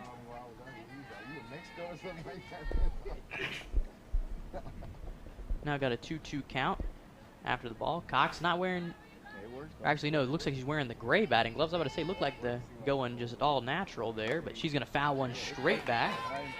Looks like got just a little bit under that one, not quite able to square that one up.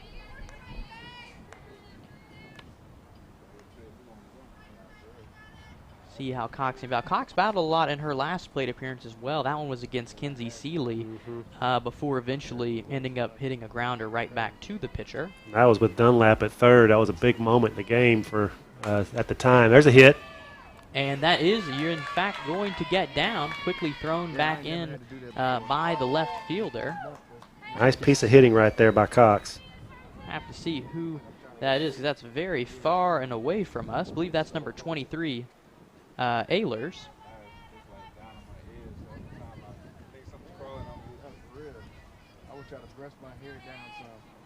It was either 3 or 23. We kind of, again, didn't really have her back to us for too long, but there's only 2 players with the 3 in their number, so by process of elimination we can get it down to there. We'll see if one of those, yeah. See if they turn around in a little bit.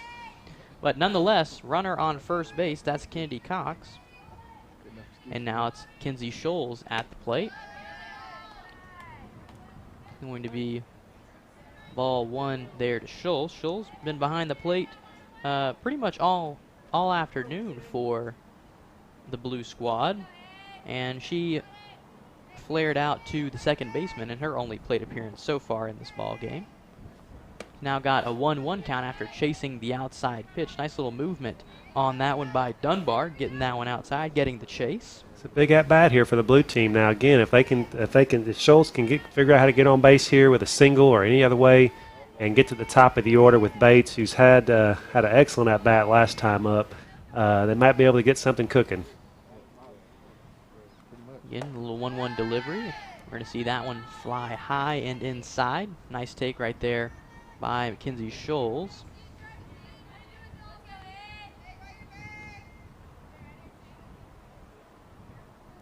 So 2 balls, 1 strike. You've still got Kennedy Cox on first base. Scholes, of course, comes from Academy. It's where she played her high school ball, had a very nice career. Academy, of course, just a couple of years ago, won state in softball as well. So another state. At least I'm not sure if she was on that team. I don't exactly remember what year it was, but I mean that's where she was in the program. Nonetheless. If mom or dad are watching, let us know, or coach. 2 balls and 2 strikes now on Scholes. We see the pitch now from Dunbar, and that's going to be just hit. Man, that was. It almost looked like that ball might have been hit twice right there. It was like she really got around on it, just barely out of the reach there of the third baseman. She was just out in front of it, hit on the end of the bat. Looked like it was going to get over the third baseman's head. It did, and it was just foul. That would have been a big play had it hit White. I believe that was Townley over there at third base. Wasn't quite able to make on a play of it. Just a very awkward hit again with just the trajectory of the softball and the way that it spins coming out of the pitcher's hand. You get those kind of little flares where the ball just has so much spin on it. Another 2-2 pitches coming now, and this one's going to be shot right back over at us. Nice play behind the plate right there. I believe that's Alex Jones who's made her way back over there. Can't see because she's blocked by of course, the catcher's gear. Yeah, Schultz would like to have that pitch back. She, I bet if we asked her afterwards, she thinks that could have been a pitch she could have driven. Just missed it. Scholes was one of the.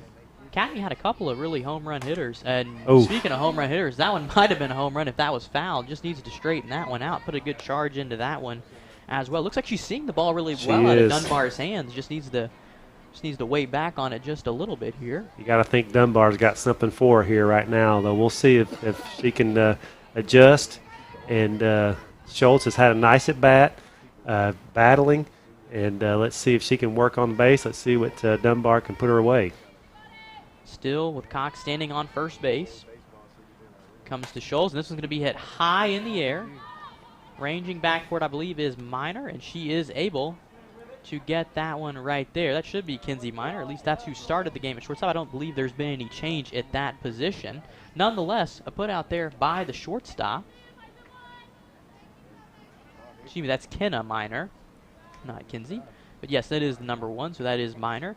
Nice play by her. She was able to go back and get that one. And so now, rolling back over to the top of the lineup, we've got Alyssa Bates at the plate. She has struck out and walked so far in this ball game.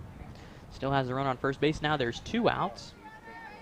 Dunbar trying to work out of this inning here. Nice job by Dunbar there. That was that batter before. She battled. The batter had a great at-bat. But at the end of the day, Dunbar got the out, and it was a big one. Now there's 2 outs. So we'll see how Dunbar elects to attack Bates. The first time that, or I guess the only time that Bates faced Dunbar, she got exclusively, and that one almost just took a weird bounce and almost went fair. It sure did. Looks like it made contact with the player out of bounds. I think that's what they're going to call right there. That ball hit off the lip of the grass and went extreme back to the right, and it sure looked like it went over the bag. I have not seen that in a while, and we're not down there on the field, so we don't know what he called exactly. Maybe from his vantage point it did not get back exactly fair, but it sure looked close. Yeah, I mean, again, with the softball rotation, that's the kind of stuff you can only see in softball. Don't see that kind of that kind of spin in baseball too often, as that time Dunbar's going to miss outside with the pitch. And looks like Bates is seeing a lot more of the same that she saw in her first plate appearance against Dunbar. A lot of inside, or a lot of outside, outside, not allowing her to slap very well. And you see one right there, and that is going to be strike 3. Umpire going to ring her up. Another strikeout for Dunbar. I believe that's her 5th now of the ball game. And with that, that's going to end the inning. So the blue team in their next plate appearance is going to be down to their last 3 outs. But first, we're going to have another opportunity for the red team to pad on to the lead a little bit. That's right. And looks like Munoz is going to lead us off. Got a couple more shout-outs to read here that keep pouring in. Shout out to Rebecca Dunlap. Love you from the Crawfords. Good luck, Rebecca Dunlap. I'm so proud of you. Coach Stevenson from Fairfield. That's her coach there from Fairfield High School. Shout out to Sarah Robertson and Damiana Longo from Lorena, from Coach Steve Dolezil from Lorena. Thanks for your 4 years of excellent varsity softball at Lorena. I wish y'all well in Jesus' name. Appreciate you coaches tuning in. Congrats, Makey Dunbar, of all your accomplishments during high school, and good luck to you in the future from the Crawford FFA alumni. You were referencing, Alex, about her being an FFA earlier. We are so proud of you, Alex Jones and Lakota Townley. Love the Boyd family. Surprise, surprise, more Italy folks tuning in. And then great job behind the plate today, Kenzie Schultz. Foskies are cheering you on. Man, just a great game. And we love all the support that these girls have been able to get. It was going to be an interesting, I mean, this is probably the first FCA Victory Bowl where there haven't been any fans. It is. I'm glad that they've been able. Hope it's the last one too. Yeah, no kidding. Because that atmosphere is another thing that makes the of course, the Victory Bowl so great. One last time, see the fans in the stands, and the fans aren't in the stands, but I'm glad that they're still getting to watch and cheer on these girls from the comfort and safety of their own homes. That's right. Weren't allowed to, of course, in case you haven't been hearing about everything that's been going on in the world as of recently, couldn't have fans in the stands for this ball game. But of course, we're just thankful and grateful that we were able to have a game. That's right. In the first place, give these wonderful ladies one more opportunity to show their skills here on the softball diamond, at least in high school uniforms. Again, a lot of folks going to be going on and playing some more softball in the future. That clipped her, I think, on the arm, maybe. No. Let's see. I mean, since it's an all-star game, she might have gotten. She wants to hit if it did, I guess. Yeah. So now it's going to be Munoz at bat, I believe. It is. Yeah, she's flied out to the pitcher, and there's a single up the middle for her. There you go. That's why she wanted to hit. So she's going to reach base regardless right there with the single, and that's going to bring up J.C. Ehlers.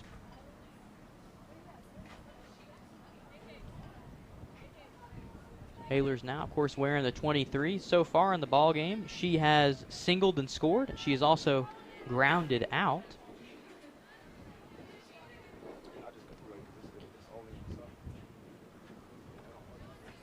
So now, still with the 5-0 lead, Ehlers, she's going to go ahead and take. That should be a strike, and that will be a strike. One of the quicker calls we've seen from this umpire.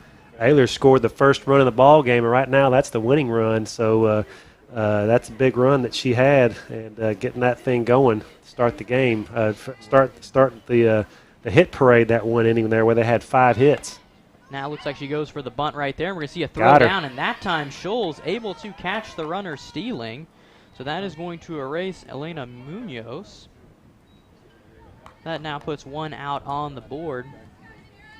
Once again, the red team's being aggressive, though. When you're up 5, you can for sure do that, and trying to push for a 1 more on there to give yourself a little more distance going to the bottom of the 7th.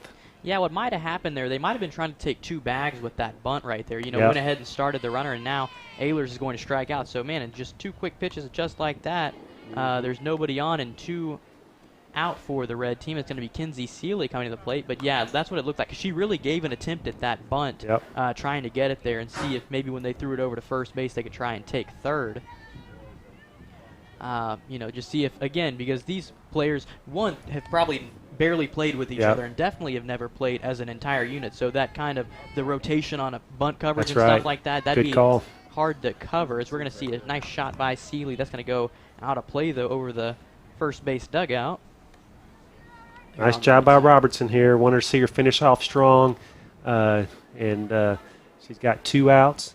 Nice strikeout the batter before on Ehlers, and facing Seeley here. That ball's going to be low and inside. That evens the count 1-1. While Seeley started the game as an extra hitter, she also came in and pitched a nice 3 innings of scoreless ball for the red team. Just low.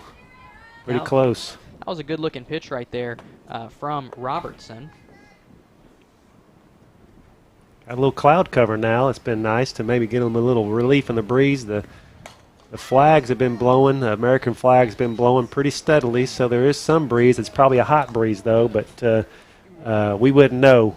We're up here in the booth. It's pretty nice. Exactly. We were blessed with a nice air-conditioned booth venue here at D. Dillon Field, and we're gonna have that tomorrow. Hopefully the air conditioner's working in that booth too. I might go make sure it's turned on here when we're done, so it's nice and cold. How about that? That sounds like a great idea. It looks like, oh, that's going to be just off the plate. That was a good-looking pitch there again by Robertson, but it looks like, again, going to be just a little bit low. That's one thing. The umpire behind the plate has not flinched on that low outside corner. We're going to see another shot. Looks like Seeley's just a little bit behind it. She's put some good contact on the ball going over there towards that right side. She's getting closer to the field of play. Had the first one go right over the dugout. Second one went more towards the bullpen there. Third one has made its way, at least stayed in play. 3 balls and 2 strikes, though. We'll see how Robertson tries to go after her here. And we're going to see inside, and that's going to be ball 4. So Seeley able to come back in that count and was able to work the walk right there. Nice at bat for Seeley. It's her second time getting on base in this ball game, because much like Ehlers, she singled and scored in that 3rd inning, as did Stormy Boone, who's coming up to the plate 1 for 2, also singled and scored in the 3rd as a part of that 4-run 3rd inning. She also had a nice shot out to center field in her 2nd plate appearance, but that one unfortunately was just right at Bates in center field. Bates was able to put the squeeze on it out there, the lefty. 1 ball and no strikes, though, after the pitch was too low for Boone. See a little bunt shown there, and that's going to be taken for a strike. So still 1 ball, 1 strike now to 11 Boone. Boone again played at Holy Trinity, and I believe will be continuing her career at Paris Junior College. And she's going to hit a little inside out. When the inside pitch, she takes the other way, but it's going to be just foul. Managed to still get some good wood on it despite being behind that one, kind of getting jammed. So now Robertson, with 2 outs, has Boone at a 1-2 count. The pitching has certainly been ahead of the hitting today, and that's to be expected from what we've seen so far. Because, I mean, really, outside of that 3rd inning where the Red All-Stars were able to take advantage of a couple errors, force a couple of errors by being really aggressive, you haven't seen a whole lot. I mean, the score is 5-0, but the red team has not just super out-hit the blue team. It's been a very close contested game, but the ball's just bounced in the way of the red team. Nice job by Sarah. A couple of times, and, man, nice-looking strikeout. She's going to ring up Stormy Boone on that outside corner. So going into, I believe, the bottom half of the final 7th frame. Comfortable 5-0 lead. We'll see if the red team is able to close it out. Let me read a couple more here to finish this off. Rebecca Dunlap knocked 1 to University of Colorado because Moosey is watching. So glad you're able to play 1 more game. So are we. Rooting for Tatum Scythe, watching from home, are her parents, and rooting for Alina Munoz from Tatum's mom. Hey, Rebecca, so excited to see you pitching. Coach was glued to the screen with a bunch of emojis behind that one. Proud of Alex and Lakota from Italy, and FCA Softball Victory Bowl alumni, from Victory Bowl alumni, Brycelyn Richards. Thanks, Brycelyn, for tuning in. And shout out to Rebecca Dunlap. Go, Rebecca, from Rachel and Will and Emma Finch. Again, just some great shout-outs. And it looks like taking the circle here in this final inning, it's going to be Dunlap once again. So she's going to be going, trying to deliver the knockout blow to the blue team. Yeah, I know both teams were a little they originally had 15 on each roster when they were initially selected. We had 11 girls on each team here today, and so I know that they were down a pitcher or so, and so props to these ladies. Reds had 2 pitchers, Blues had 3 different pitchers. Great to see Robertson finish off that frame there with 2 strikeouts. She pitched 2 innings and had 3 strikeouts. And great to see Dunbar continue to throw strikes, and the rest of these girls, Dunlap as well, battle, as you mentioned, Alex, earlier. She battled. You had runners on base and didn't let anything across. And props to these ladies, the way that they came to play and compete today. Yeah, because again, this is the first action that, pretty much all of these ladies have been seeing. First official action. I mean, you're talking about since the middle of March. Because that's about when I came home, was around March, 14th, 15th, sometime in there is when, all of softball, of course, got called. It was during the boys state tournament. That's right. Called it in the middle, because I remember I was watching it back when I was in Missouri. I was watching it online, much like many of you were watching this today, and the next game that was supposed to come on just never came on, and sure enough, they decided that they were going to call everything and ended up calling not just for the basketball tournament, but for the rest of the sports as well. So a little bit of a disappointing end to these folks' seasons, but getting one last opportunity here with the FCA. Here's Foskey now from Salado. She's had an outstanding game in the field playing defense. Saved some runs, showed her athleticism, and been really just a vacuum cleaner, if no better way to describe it, out there at shortstop, and taking care of anything in the area that pretty much count as an out. Yeah, Foskey's been locked in from the get-go, although he's going to be a little bit out in front of that pitch on the outside corner there. So it's quickly 0-2 now on the shortstop from Salado.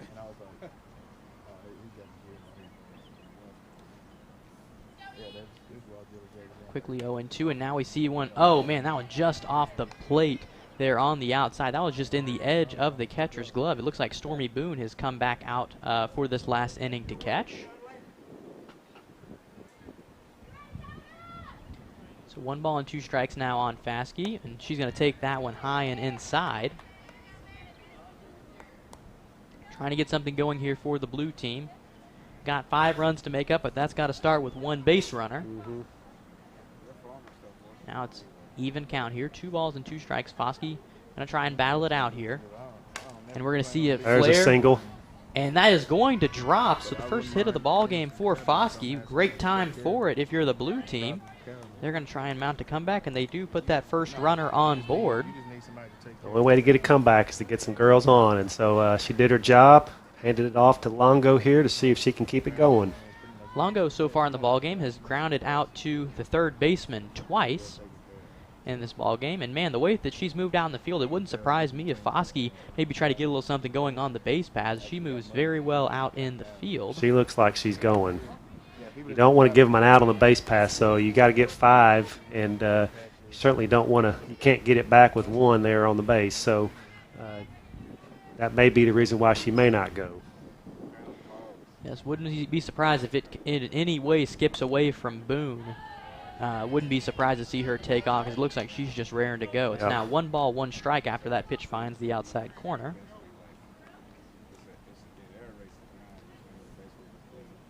See Dunbar, again, having to work with a runner on first base.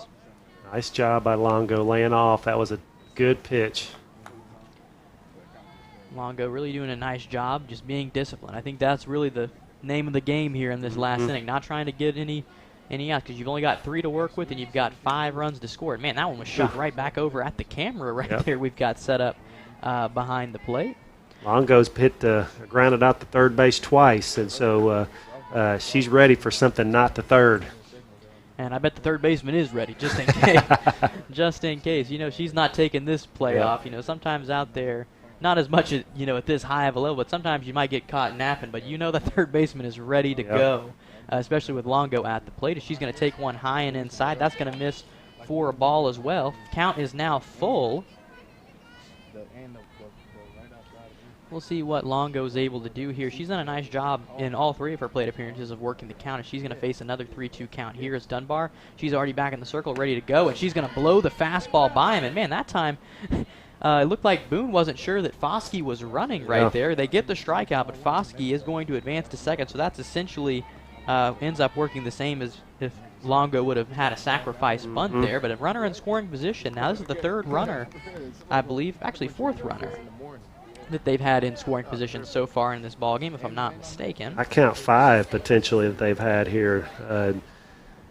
Bates was there in the 4th inning. There's a foul ball back. Now Foskey. Bates is the one that I didn't right. have. I got lazy keeping my book right there. Hadn't shown that she'd moved up past first base after she walked in that inning. After a quick foul ball off, it's Veronica De Los Rios facing an 0-1 count. Both of her at-bats have ended in the hands of the second baseman. She's grounded out to second and also has popped out to second. She's now going to shoot one right back at us. And despite how I'm behind a glass door, way removed from the netting. You were moving out of the way. Netting, I'm jerking a little bit when they're hitting these right back at us for no reason. Got plenty of distance, and on top of that, if that wasn't enough, we've got the netting, of course, on top I think I've just taken too many to the face mask. I didn't move. See, guys, I was not a catcher, so I was still jumping out of the way. And right there, speaking of that netting that's on top of us, there it goes. Goes and catches the ball. Not sure if that one's coming. I didn't see that one come back, but Must have went over behind us. Must have. Looks like that one's going to be heading over to the baseball field. Nonetheless, it's still going to be in the box, Veronica De Los Rios, but she's now got 2 strikes on the count. No balls, 2 strikes. We see. Thank you for the umpire verifying that with us. So now we see Dunbar coming to the plate, and that one's going to be There's a pass ball. Yep, that's going to careen off the glove of Boone right there, and so quickly dashing, much like we had anticipated. Foskey quickly over to third base. Yep. Want to remind you that are watching baseball tomorrow, 2 o'clock, same link. Go to heartoftexasfca.org. And then Saturday, we got volleyball. The cheerleaders will be there. We'll be at Vanguard High School in Waco for the volleyball match. And then 6 o'clock on Saturday night, we'll have our EA Sports version of the Victory Bowl football game. We've been spending well over a month creating 92 players' likenesses and putting them into the game. The blue team's going to be the Dallas Cowboys. The red team's going to be the Houston Texans. It'll be live from AT&T Stadium. Coach Johnny Tusa and I do the play-by-play. We'll have a national anthem sung from a young lady, a young junior high student. We'll have some Victory Bowl cheerleaders that have recorded cheers that are part of that, and it's a nail-biter of a game. That is just awesome that they were able, despite not being able to play the real game, been able to put in, because I'm telling you, I've played Madden and made creative players. It takes a long time to really get those likenesses down. It does. We had lots, about 50 or so of the 92 players send us pictures of them in their uniform, whether they want their wristbands or their face mask or shoes, and props to Brecken Reed, a brother of one of our staff. There's a fly ball. That's going to get more than a run. Yes, that time looks like that was just misjudged by, I believe, that Seeley in right field, and we've got now going to go ahead and stand here on third. Oh, looks like might have sprained an ankle right there, but looks like she's fine. She might have scored on that one, Alex. The coach must have been holding her up because the ball was just fumbled a little bit on the relay, and she's at third base, and the blue team's on the board. So with that, with still only 1 out, got 1 run back and has another one deep in scoring position. Let's credit De Los Rios for that one with the RBI. Still only 1 out now. So now at the plate, it's going to be Sarah Robertson. She's trying to get herself the win in the scoring column. She's not on the hook for the loss, but could get the win should the blue squad come back.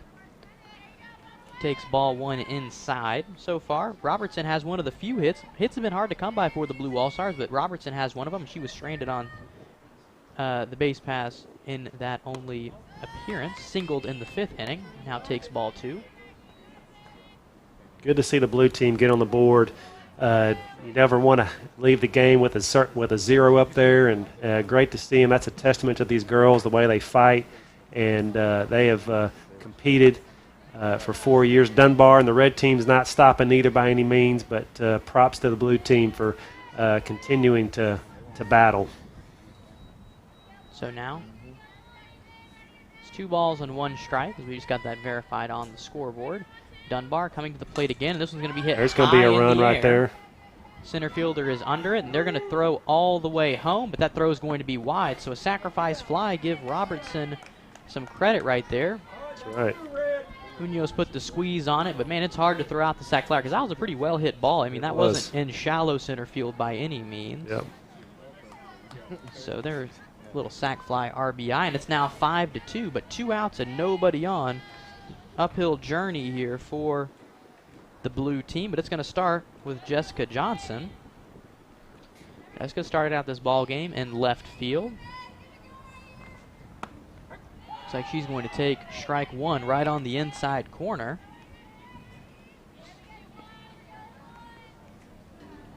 No balls and 1 strike. Dunbar now going to go ahead and wind up and deliver. Comes back. Tried to go with that same location, but going to miss just a little bit low and inside. Wasn't going to give it to her. I thought he might raise that right arm. Yeah, because that first one was not far off from that last spot, but I believe it was just a little bit higher. That one might have been a little bit too low. Looks like Dunbar going to try and go outside right there. Nice pitch.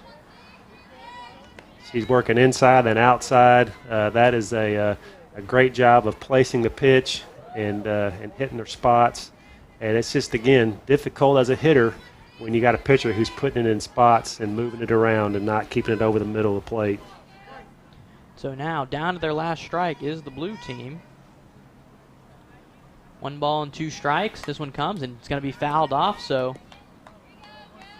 Johnson going to live to see another pitch here.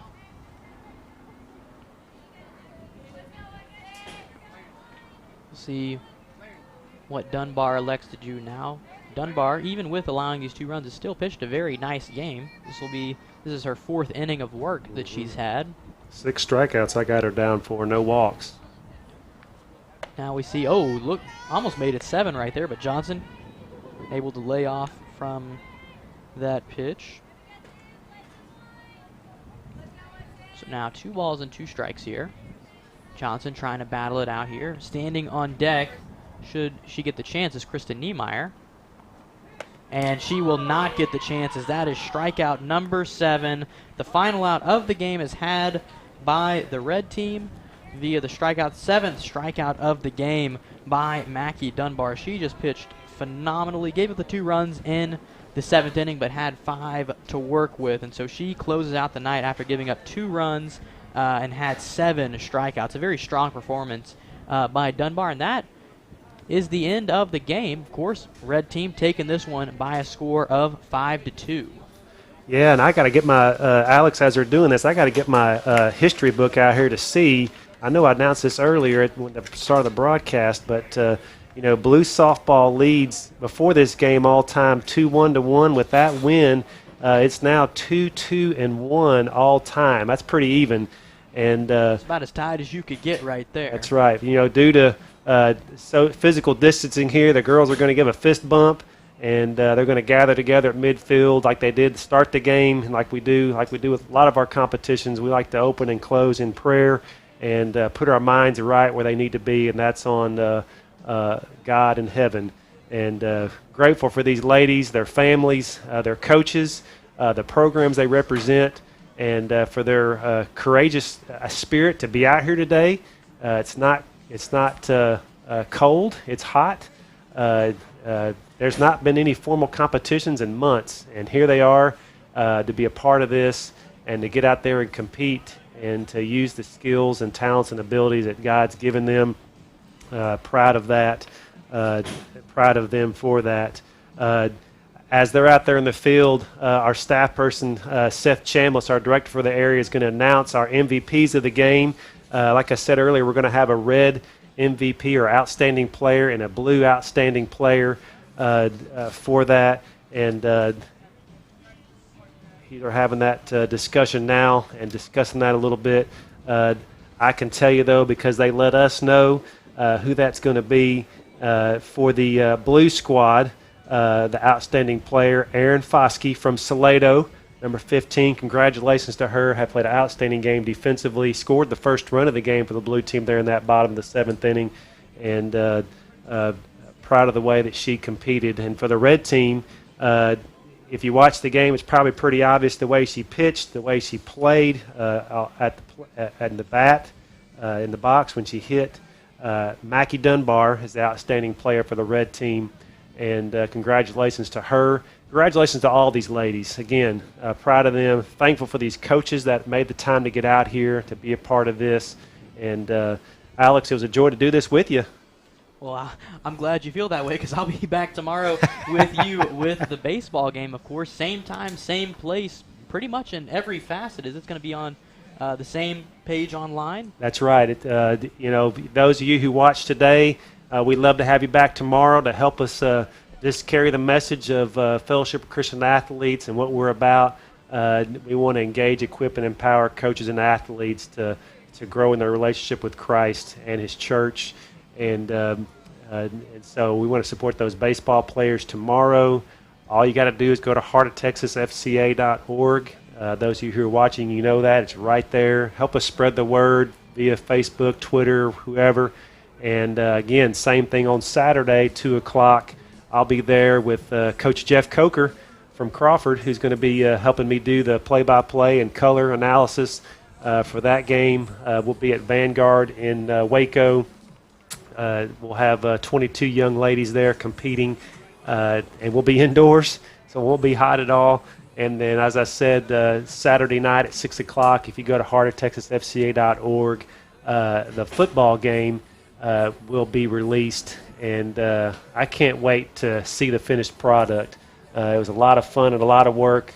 Props to Lightstream Media and Jamal Gillis and his crew, his father Roy, and their family for the outstanding work they do. They helped us last year with filming the football game and making that TV ready, and then producing today's live stream and tomorrow's and the volleyball game, and then helping us to put the football game together as well.